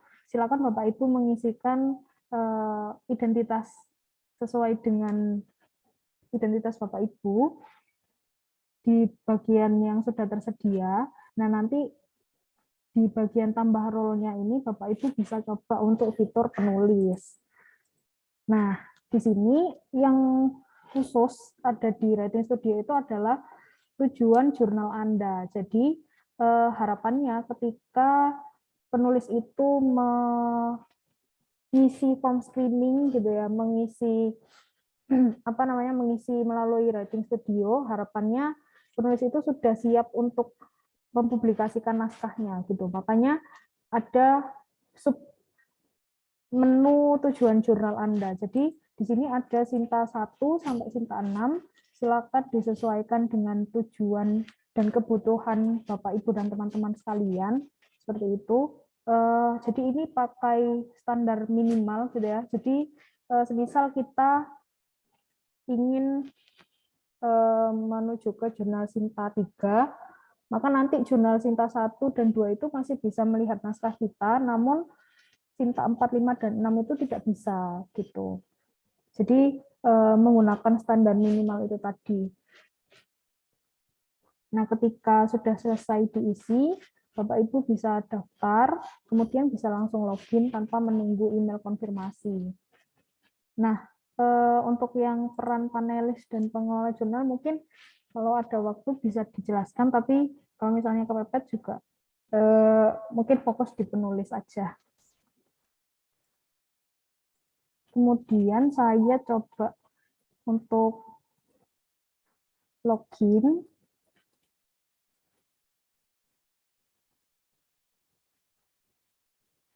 Nah, ini yang dikatakan oleh Kak Fenya sebelumnya tentang dashboard. Jadi ini tampilan dashboard. Kalau misalnya kita berperan sebagai penulis, kita masih bisa melihat dashboardnya, namun tidak ada pilihan minat dan pinang.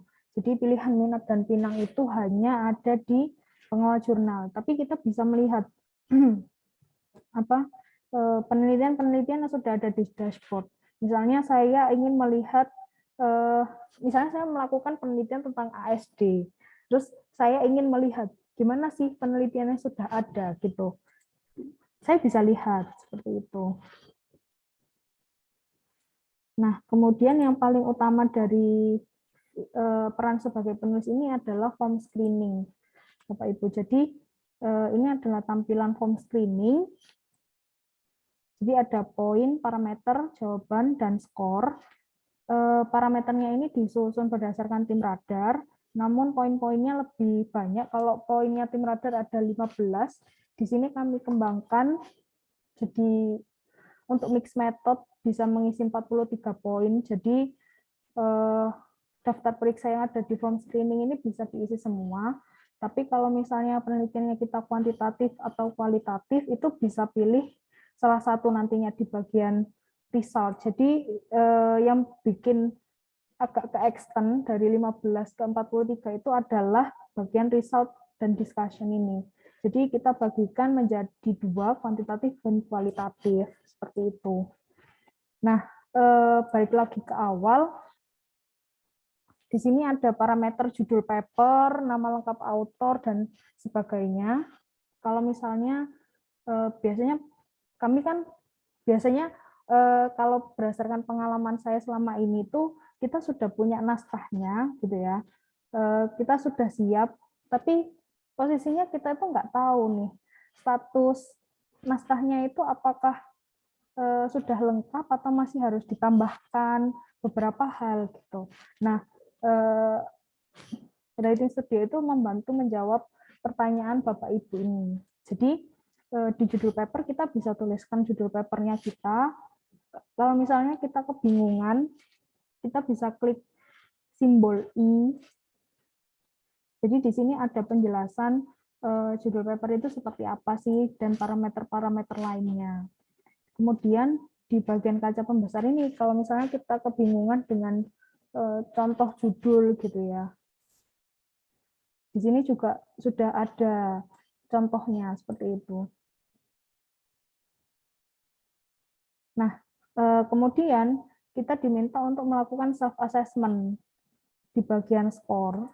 Jadi, kita diminta untuk menilai apakah jawaban yang kita berikan ini sudah termasuk ada atau tidak ada. Jadi, misalnya biasanya di bagian introduction contohnya ya, kita sudah menuliskan introduction sepanjang mungkin gitu, tapi ternyata kita baru menyadari kalau misalnya nggak ada paragraf yang membahas tentang penelitian terdahulu. Nah, kita baru sadarnya di situ, oh iya ya, udah introduction-nya sebanyak ini, tapi pembahasan tentang hubungan penelitian terdahulu itu nggak ada gitu. Jadi kan di sini kita nggak bisa ngisi, maka di sini skornya adalah 0, seperti itu. Begitu pula yang lainnya. Nah, kita turun ke bawah.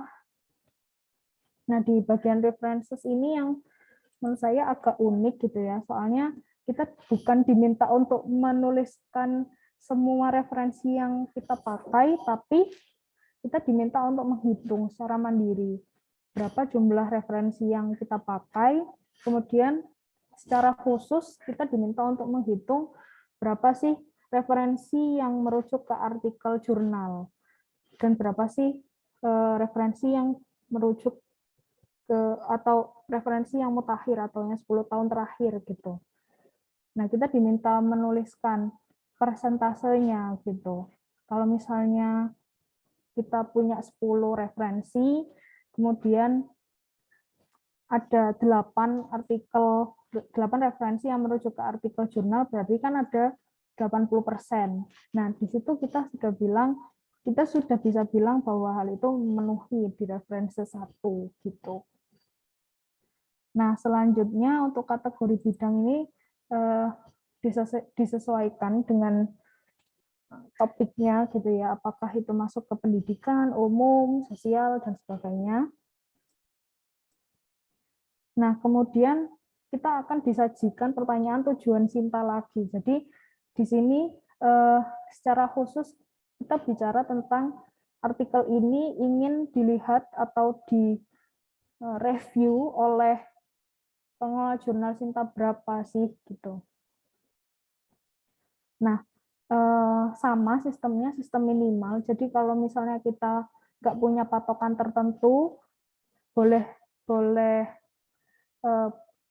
jurnal yang terakreditasi Sinta berapapun, misalnya saya welcome gitu, saya bisa pilih Sinta 6 seperti itu. Tapi kalau misalnya ada secara khusus, saya cuma pengen di Sinta 2 aja atau Sinta 1, kita bisa pilih Sinta 2 atau Sinta 1 seperti itu. Nah, untuk unggah filenya ini nanti bentuknya PDF, jadi kita masih mewajibkan filenya itu PDF bukan Word. Kemudian abstraknya ini untuk yang kolom ini abstraknya abstrak biasa, bukannya structure abstrak, tapi tampilan structure abstrak itu di-generate dari jawaban-jawaban yang sudah diberikan penulis di form screening ini tadi, seperti itu. Nah, kemudian ketika kita sudah mengirimkan gitu ya, biasanya masuk di daftar ajuanku ini. Nah, tapi si tampilan penulis ini sepertinya masih belum mengirimkan gitu, jadi masih draft-draft aja si tampilan penulis ini kerjainnya. Nah, kemudian kalau misalnya sudah terkirim, biasanya nanti kita akan mendapatkan komentar gitu dari panelis. Kita bisa lihat dari emoticon mata. Ini untuk contoh saja sebenarnya. Jadi ini ada komentar panelisnya, ada 2 untuk yang ajuan ini. Nah, nanti tampilannya seperti ini, Bapak Ibu. Jadi penulis itu nggak perlu bolak-balik buka tab yang lain gitu. Sebenarnya nggak perlu, tapi sudah ada komentarnya di tab-tab seperti ini. Nah, nanti setelah mendapatkan komentar panelis, penulis itu diminta untuk merevisi biasanya. Jadi proses jalannya itu hampir sama kayak OJS. Kemudian setelah melampaui panelis, sudah melewati komentar-komentar dari panelis, itu penulis bisa menerbitkan dan artikelnya akan muncul di dashboard. Nah, kebetulan ajuan yang dikirimkan oleh tampilan penulis ini sudah dipinang oleh tampilan PJ atau tampilan pengelola jurnal. Nah, ini untuk contoh sebenarnya. Nah, ini jadi ada komentar-komentarnya seperti itu. Jadi saat ini Writing Studio sedang bersiap untuk melakukan penawaran perdana yang lain atau initial public offering yang lain di naskah-naskah yang sudah ada di dashboard seperti itu. Nanti ketika artikelnya sudah dipinang juga akan masuk di menu peminat dan kita sebagai penulis bisa melihat komentar-komentarnya seperti itu. Dari saya cukup sekian. Saya kembalikan ke Kak Fenya. Iya, baik. Terima kasih Kak Anissa sudah dijelaskan terkait Writing Studio. Baik Bapak Ibu, berikut merupakan demonstrasi penggunaan Writing Studio dengan role penulis. Mungkin di sini Bapak Ibu ada yang ingin bertanya kepada kami atau Ibu Dewi mungkin mau bertanya terkait Writing Studio. Silahkan. Ya, mungkin dari teman-teman peserta dulu, ada yang mau dieksplor mengenai Writing Studio. Ini sesuatu yang baru ya Mbak ya, di Indonesia. Betul. Kayaknya sebelumnya ada. Kalau saya bisa tarik ya, ini seperti semacam sebuah platform untuk melihat kelayakan artikel untuk bisa dipublikasikan, begitu ya Mbak, sebelum masuk ke dalam sistem jurnal. Gitu. Oke. Ini menarik ya Mbak. Kemudian yang mau saya mungkin kalau teman-teman nggak ada yang nanya, saya mau tanya dulu nih Mbak. Soalnya saya Boleh Mbak Dewi. Ya? Bu Dewi, Mbak. Iya. Iya. Siapa yang tadi bersama? Wisnu saya. Oh, Mas Wisnu. Oke, Mas Wisnu, silakan. Iya. Terima kasih pemaparannya Mbak Anissa dan Mbak Fenya, sangat menarik si aplikasi ini. Jadi pertanyaan saya yang pertama adalah, apakah Writing Studio sudah juga memulai, kalau pemahaman saya dari pemaparan yang tadi, kalau kita sudah submit artikelnya dengan misalnya memberikan penilaian pribadi dan menentukan misalnya saya mau di Sinta 1 gitu atau Sinta 2, dia tidak akan otomatis masuk ke jurnal Sinta 1 atau Sinta 2, tetapi ini sudah dengan standar Sinta 1 dan Sinta 2 begitu kali ya. Nah, tetapi apakah sudah ada kerjasama dengan jurnal-jurnal tertentu sehingga mereka ketika kita sudah submit di sistem Writing Studio, di jurnal-jurnal ini yang juga akan ternotifikasi, ini ada beberapa kandidat artikel nih yang akan bisa disubmit ke jurnal-jurnal tersebut gitu. Itu pertanyaan yang pertama. Nah, yang pertanyaan yang kedua, mungkin ini juga relevan untuk rekan-rekan mahasiswa yang ada di sini. Apakah kalau kita sudah submit di Writing Studio, lalu kemudian kita submit lagi artikelnya, misalnya untuk preprint atau misalnya masuk ke dalam jurnal-jurnal yang lain, apakah nanti kalau dicek di Turnitin gitu misalnya, atau aplikasi plagiarisme yang lain, bisa terdeteksi plagiarisme, padahal itu sebenarnya ini adalah proses untuk preprint gitu ya. Dua itu mungkin dari saya. Terima kasih. Ya, terima kasih Pak Wisnu atas pertanyaannya. Mungkin saya bantu jawab. Jadi, kalau di Writing Studio itu masih belum secanggih itu teknologinya, gitu. Kami masih mengembangkan websitenya. Biasanya untuk penawaran itu kami mengadakan acara tersendiri. Jadi kami mengumpulkan para editor-editor itu untuk berdiskusi di satu hari di Zoom seperti itu. Modelnya mungkin seperti work hours atau saya lupa namanya. Jadi Working session, Kak. Working session. Nah, jadi para pengelola jurnal itu dikumpulkan di situ untuk mengomentari, memberi masukan yang konstruktif itu ke artikel-artikel yang ditawarkan. Kemudian untuk pertanyaan yang kedua itu, jadi selama ini saya selalu sarankan, karena ini sejauh ini masih dipakai di mahasiswa kami, saya selalu sarankan ke teman-teman mahasiswa itu untuk sebaiknya pilih salah satu dulu. Kalau misalnya mau nyoba lewat Writing Studio, jadi penawarannya diselesaikan dulu. Kalau misalnya memang dari Writing Studio itu masih belum berhasil, kita tanyakan kembali. Jadi kita kasih pilihan lagi, mau lanjut penawaran di Writing Studio atau submit sendiri gitu. Jadi untuk Turnitinnya itu insya Allah aman, karena masih belum sampai ke situ untuk database-nya, seperti itu. Oke, jadi bisa dikenali database-nya bahwa ini tuh ya identitasnya milik si penulis ini gitu, bukan karena dia copy dari penulis yang lain. Oke, terima kasih jawaban-jawabannya Mbak Anita dan Mbak Eni. Ada lagi atau saya nyambung ya dari pertanyaan Mas Wisnu, Mbak Anissa dan Mbak Fenya. Tadi kan misalkan jurnal tujuannya kita tahu ya, apa mereka si autornya ini milih ya mau Sinta 1 dan seterusnya gitu. Apakah jurnal tujuan yang kita tuju nanti akan mempengaruhi atau mempengaruhi daftar periksa yang nanti akan di-assess oleh panelis gitu. Misalkan di jurnal 1 tentunya ada kualifikasi yang berbeda dengan di jurnal Sinta 6 gitu kan. Nah, itu seperti apa, Mbak? Iya, saya bantu menjawab terkait itu. Sebenarnya kalau daftar periksa dari Sinta 1 hingga Sinta 6 itu tidak ada perbedaan, karena kan memang ini sudah kriteria minimal.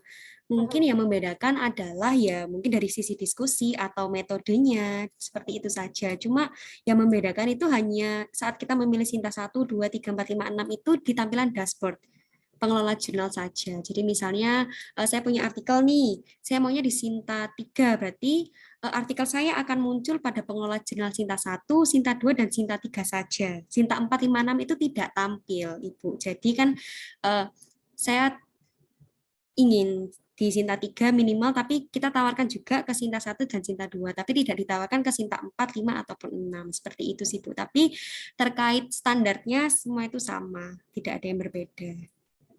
Oke. Dan artinya judgement pemilihan tujuan Sinta mana itu sebetulnya sepenuhnya menjadi kewenangan dari si penulis, begitu ya Mbak? Iya, betul.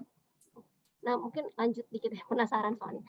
Kalau misalkan ininya Mbak, artinya apakah si panelis itu nanti melakukan semacam penilaian kualitatif ya terhadap tadi kan dibilang, oh iya kalau Sinta 1 tentunya bobot diskusinya berbeda gitu ya dengan Sinta yang di bawahnya dan seterusnya. Apakah memang nanti akan ada semacam memang penelitian kualitatif atau tadi kayak lebih kepada oh ini udah layak apa belum atau seperti apa gitu? Ya, saya bisa bantu jawab. Jadi panelis nanti akan memberikan penilaian kualitatif dan kuantitatif. Jadi nggak hanya skor atau penilaian, tapi ada penilaian kualitatifnya, ada komentarnya. Kita mengutamakan komentar konstruktif. Jadi lebih fokus pada kontennya. Jadi kalau misalnya memang penulis itu ingin mempublikasikan ke ke jurnal Sinta 1, 2, atau 3, mungkin penilaian kualitatifnya jelas akan berbeda dengan yang jurnal Sinta 6 misalnya. Meskipun sebenarnya nggak berniat untuk mengotak-ngotakkan, tapi kemudian standar itu pasti akan muncul dari diri panelisnya itu sendiri.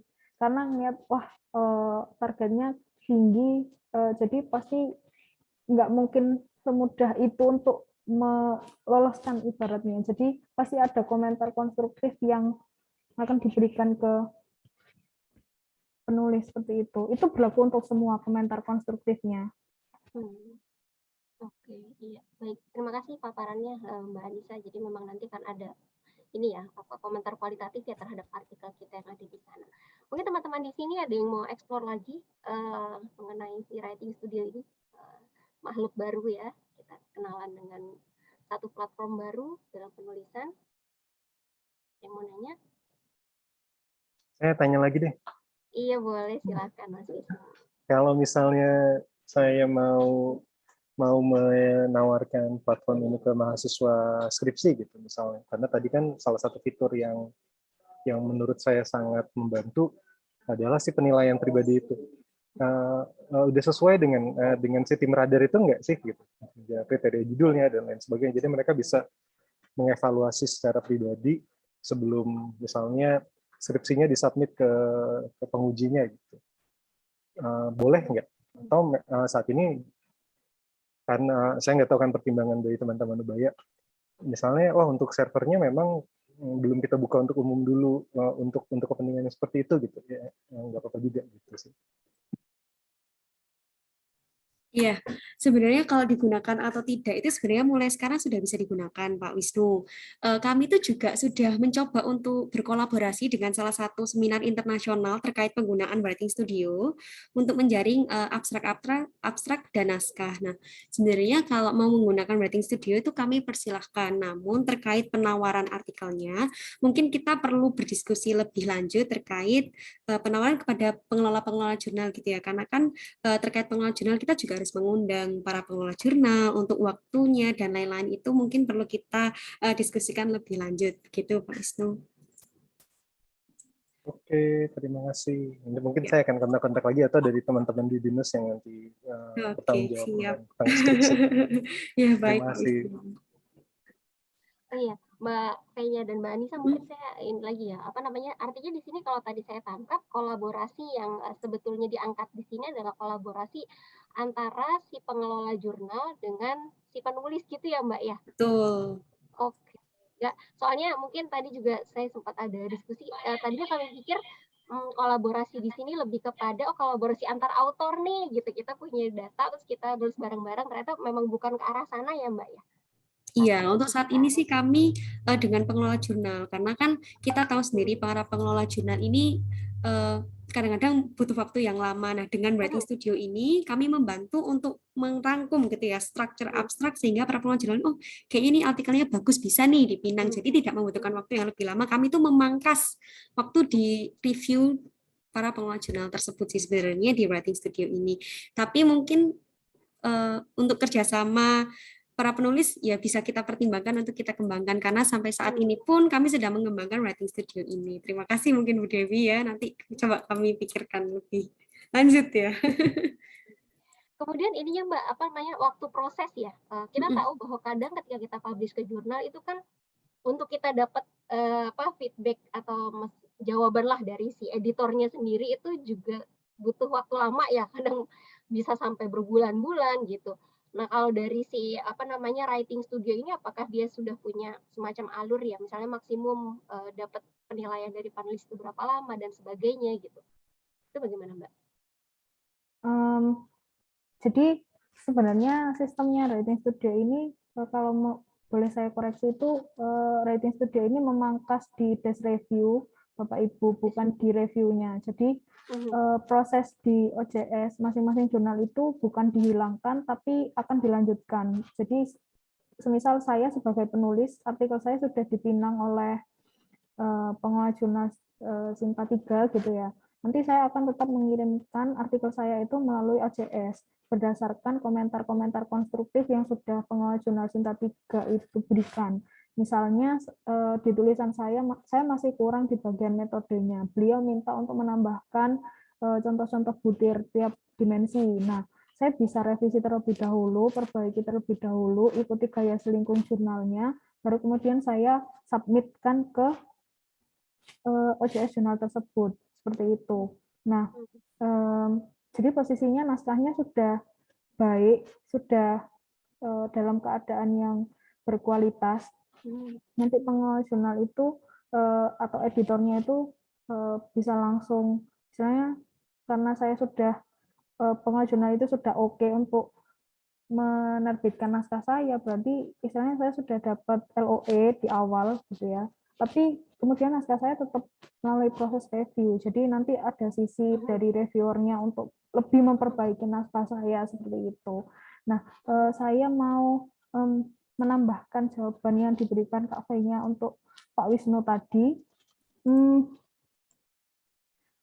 Kalau misalnya saya boleh menunjukkan, jadi ini salah satu contoh naskah proposal skripsi di Fakultas Psikologi. Jadi aplikasi Writing Studio ini sudah digunakan di mata kuliah proposal. Ini salah satu mahasiswa proposal dan dia kemarin ujiannya menggunakan Writing Studio seperti itu. Jadi komentar-komentar yang diberikan dosen pembimbing itu ya dari Writing Studio gitu Pak. Kalau misalnya bisa dicermati dari sini, ini komentar-komentar dari dosen pengujinya gitu. Judulnya Properti Psikometri Building Resilience Against Violent Extremism versi Indonesia. Komentarnya judulnya masih deskriptif, sudah ada dugaan atau harapan hasil, masukkan dugaan atau harapan, hasil atau temuan penelitian, seperti itu komentarnya. Jadi menurut saya ini aplikasi yang bisa memudahkan para dosen juga untuk melakukan penilaian dan pemberian komentar seperti itu. Semoga menjawab. Ya, makasih Mbak Anissa dan Mbak Fenya. Nah, di sini di kolom chat kita ada beberapa pertanyaan ya, yang tadi juga saya pengen nanya nih, processing charge-nya Mbak. Mungkin bukan biaya publikasi ya, tapi biaya untuk memproses si artikel kita di Writing Studio ini itu bagaimana Mbak? Kami belum pernah berdiskusi masalah biaya proses di Writing Studio karena memang masih mungkin masih beta, masih percobaan juga, jadi masih belum berani menetapkan harga untuk itu. Tapi kedepannya mungkin ketika aplikasinya itu semakin baik, semakin di-upgrade, itu bisa jadi ada pembiayaan, tergantung siapa yang memegang dan meneruskan aplikasi atau websitenya ini, seperti itu. Oke, berarti kalau untuk saat ini memang belum ini ya Mbak ya, belum ada biaya yang ditetapkan begitu ya. Kita tidak tahu mungkin ke depan seperti apa gitu. Oke, terima kasih. Kemudian di sini izin menanggapi Bu ya? Dewi. Iya. Ya, selamat siang Bapak dan Ibu. Mohon maaf baru bisa join dengan semua. keadaan. Terima kasih sudah bersabar dan memberi kami ruang untuk bersharing. Sedikit menanggapi yang disampaikan di akhir, Ibu Bapak kalau boleh sharing itu izin berbagi impian dulu ya, siap salah. Kalau Ibu Bapak sudah pernah dengar Open Journal System, mungkin pernah dengar juga Open Conference System dari PKP juga. Dengan semangat tadi, kami berpikir, jangan-jangan Writing Studio ini kita ganti nama aja, jadi Open Writing System. Karena kami pengennya memberikan sumbangan itu adalah, ini kan kita bangun bersama-sama.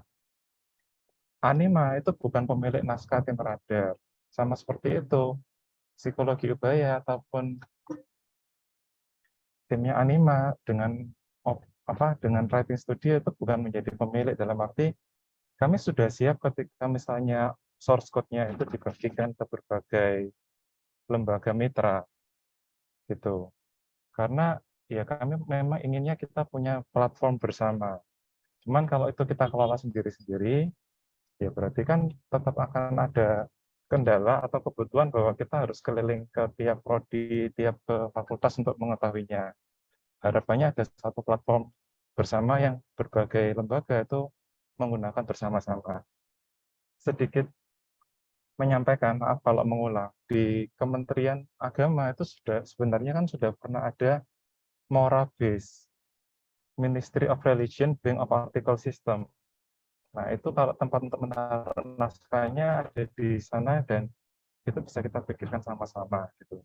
Jadi semangatnya adalah ke sana. Mengenai pendanaan kan betul pendanaan Pak, betul. Tapi kami lagi mencari dananya gimana agar itu tidak terlalu menjadi hambatan dan kendala. Terus Bu Cencen, Bu Kristiani menyampaikan di chat mengenai isu keamanan ya Bu ya. Boleh diklarifikasi lebih lanjut supaya saya jawabnya sesuai dengan harapan. Itu pertanyaan dari Mbak Yesi ya, bagaimana tingkat keamanan penggunaan aplikasi ini? Mungkin Mbak Yesi bisa open mic.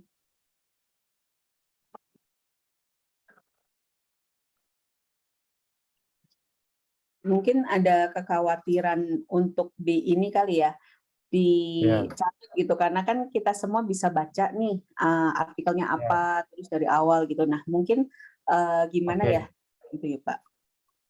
Baik, Ibu dan Bapak, sekali lagi, ketika kami menjalankan ini, mungkin dengan semangat di Surabaya itu bondo nekat, bonek gitu ya. Kami siap jalan duluan dalam artian kami siap salah. Bukan berarti yang lain-lain itu tidak diberi kesempatan di awal, tapi kami sadar yang disampaikan Bu Yesi, itu disampaikan Bu Kristiani, dalam artian kalau kena risiko, kami masih lebih siap nanggung sendiri dibandingkan nanggung sama-sama tanpa ada pengalaman. Nah, mengenai kekhawatiran naskah yang kita serahkan itu apakah nanti dapat diambil yang lain. Nah, kalau kita bercermin dari kondisi yang ada, mungkin Ibu Bapak pernah mendengar RAMA, gitu ya. Repositori akhir tugas mahasiswa, kita juga tahu berbagai repositori yang lain. Dalam artian, harapannya kalau memang kita bisa mengakses data itu, tujuannya kan kolaborasi. Harapannya dengan kolaborasi tadi kita bisa saling menumbuhkan. Oke Pak, jangan terlalu optimis dong, gitu ya. Harus realistis. Dalam arti kalau ada orang yang nakal kemudian mau mengambil gimana. Nah, ini kami belajar dari International Center of Academic Integrity. Di sana ada istilahnya academic police. Nah, bahkan saya baru tahu ketika mengecek apakah naskah kita ini digunakan dengan salah oleh pihak-pihak yang tidak bertanggung jawab. Jadi, kalau kita punya naskah, kemudian kita ingin tahu apakah ada orang lain menggunakan, salah satu cara yang dapat dilakukan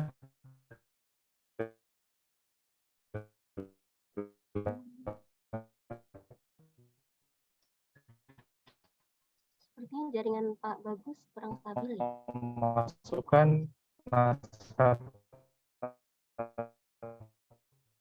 di dalam software pemeriksa. Misalnya, naskah ini sama dengan punya orang lain, kita bisa mengajukan klaim ke objection atau ada pelanggaran. Pak Bagus, mohon maaf, tadi sempat jaringan, suaranya keputus-putus, Pak. Putus-putus atau putus nyambung, Bu? Maaf. Iya, putus nyambung gitu, Pak. Iya, jadi kalau saya boleh merangkumkan, isu itu kami beri catatan dan kami beri perhatian gitu ya. Intinya, kalau kita punya naskah, naskah kita itu kan dapat didaur ulang sebenarnya. Bahkan naskah di jurnal dapat didaur ulang. Di tim kementerian kami pernah menemukan laporan dari salah satu badan, gitu ya, salah satu tim kementerian dalam bahasa Indonesia itu diterjemahkan ke bahasa Inggris, kemudian dikirim ke jurnal lain. Jadi risiko penyalahgunaan itu selalu ada. Nah, kalau memang itu mau kita jadikan concern, berarti kalau memang kita merasa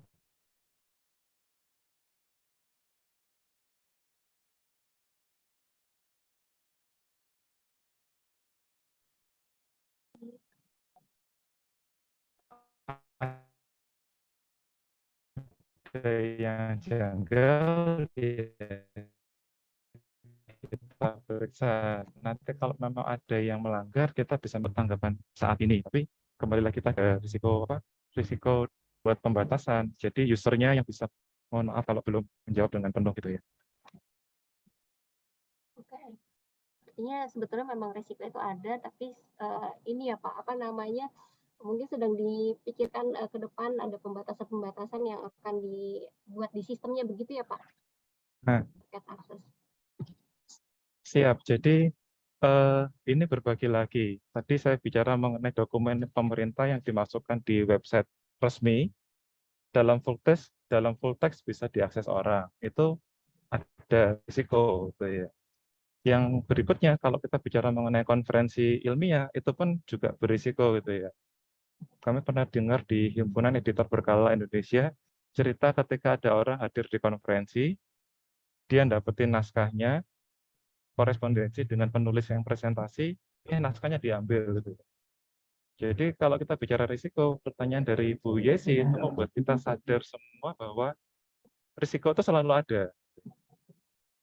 Nah, jadi ya karya kita pun, karya saya baik di jurnal, di buku, pernah gitu ya saya lihat diambil orang, dimasukkan dalam berbagai kegiatan. Nah, Ibu Bapak itu membuat kita sadar bahwa itu terjadi. Nah, kalau kita memang merasa berkeberatan, ya kita boleh kok ngajuin tuntutan gitu ya. Dan tadi yang saya bilang di luar negeri ada profesi baru yang profesinya mengejar dan menuntut mereka yang melanggar karya kita. Gitu. Jadi bukan berarti platform ini lebih aman atau lebih tidak aman dibandingkan platform-platform yang lain, tapi isu itu terima kasih akan kami jadikan catatan. Begitu. Baik, terima kasih Pak Bagus paparannya ya. Jadi memang risiko itu ada, tapi ya, karena ini sistemnya juga masih terus dikembangkan gitu ya Pak. Jadi apa namanya hal-hal ini menjadi pertimbangan untuk mengembangkan sistem writing studio ke depannya. Oke, sampai sini teman-teman. Boleh Ya, komentar sedikit kali mungkin silakan. Mbak Dewi dan Pak Bagus. Bukan boleh Pak, tidak boleh tapi harus Pak. Gimana kalau gitu Pak? Soal proteksi ini saya kira satu langkah sederhana yang bisa dibuat adalah protection untuk copy paste di HTML. Jadi ini kan sesuatu yang bisa di-set secara sistem cukup sederhana. Setidaknya mengurangi kemungkinan untuk orang ngeblok tulisan lalu kemudian paste di tempat lain. Oh iya. Siap, izin. Jadi ingat saya. Betul Pak. Baik Pak, itu saran yang sangat baik. Kalau saya boleh menyebut nama saya itu ide bagus Pak. Di Anima ngelakuin itu Pak, tapi kami ngelakuinnya untuk naskah kami yang sudah publish. Ternyata itu ide buruk Pak. Ternyata begitu Anima diproteksi, orang-orang itu kan jadi sulit kopas gitu ya. Akhirnya mungkin mereka males nyitat akhirnya. Tapi kalau ini kan untuk naskah yang belum publish ya, mungkin betul kita harus proteksi. Terima kasih banyak Pak Wisnu.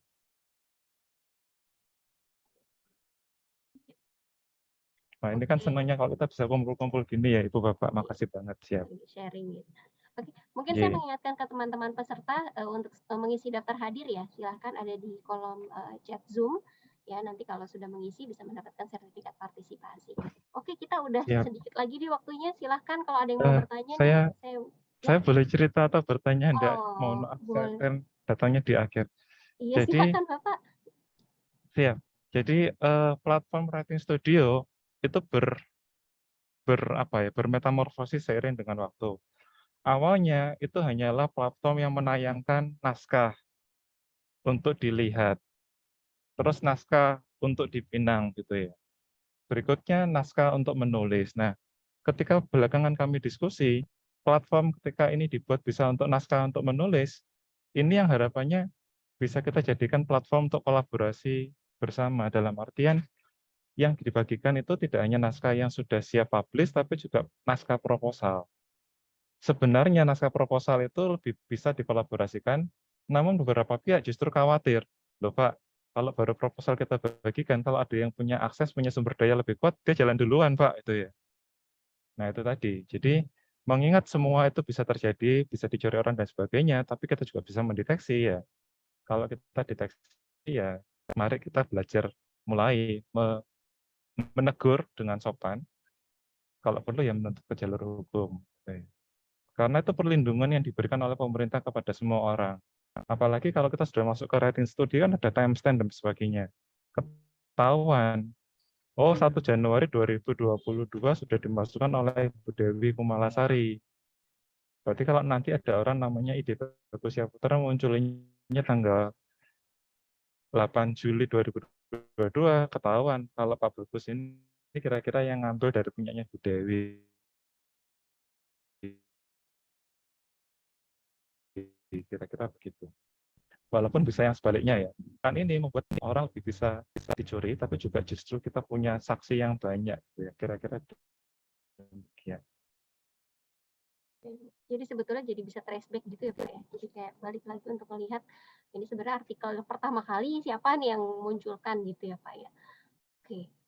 Itu sebetulnya yang tadi saya tanyakan ya, kolaborasi di sini kalau kolaborasi penulisan apakah sudah bisa di Iya provide betul, gitu ya bisa dengan si traceback dan writing harapannya studio. kolaborasi. Iya. Ya baik, ini salah satu terobosan yang menarik ya, gitu yang jadi mungkin buat saya juga sebagai dosen mungkin kalau misalkan ada sistem seperti ini memudahkan kami ya untuk bisa membantu menilai artikel gitu paling tidak secara kelengkapan dan sebagainya itu bisa bisa sangat terbantu dengan adanya si Writing Studio ini. Oke baik, mungkin karena waktunya juga sudah mepet, terima kasih banyak Pak Bagus, Mbak Anissa, Mbak Fenya, teman-teman dari Ubaya atas sharingnya siang ini gitu.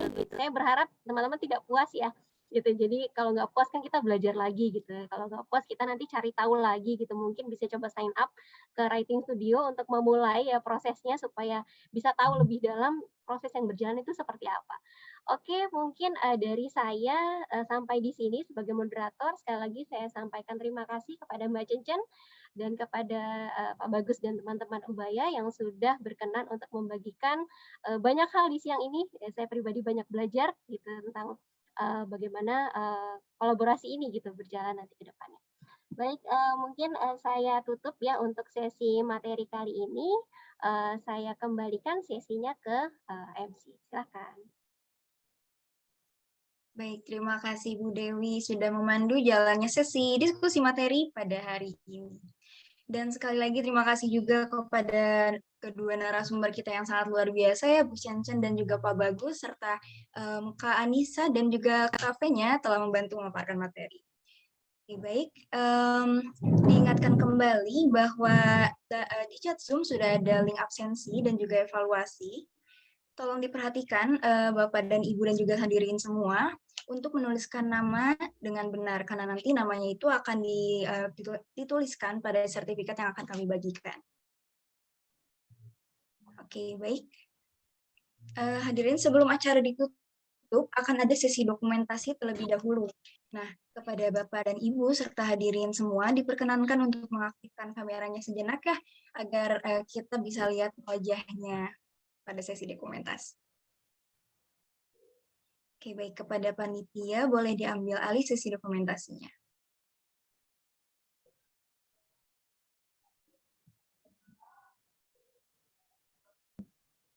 Apakah masih ada yang mau untuk on cam? Boleh ya Bapak dan Ibu dan juga hadirin semua.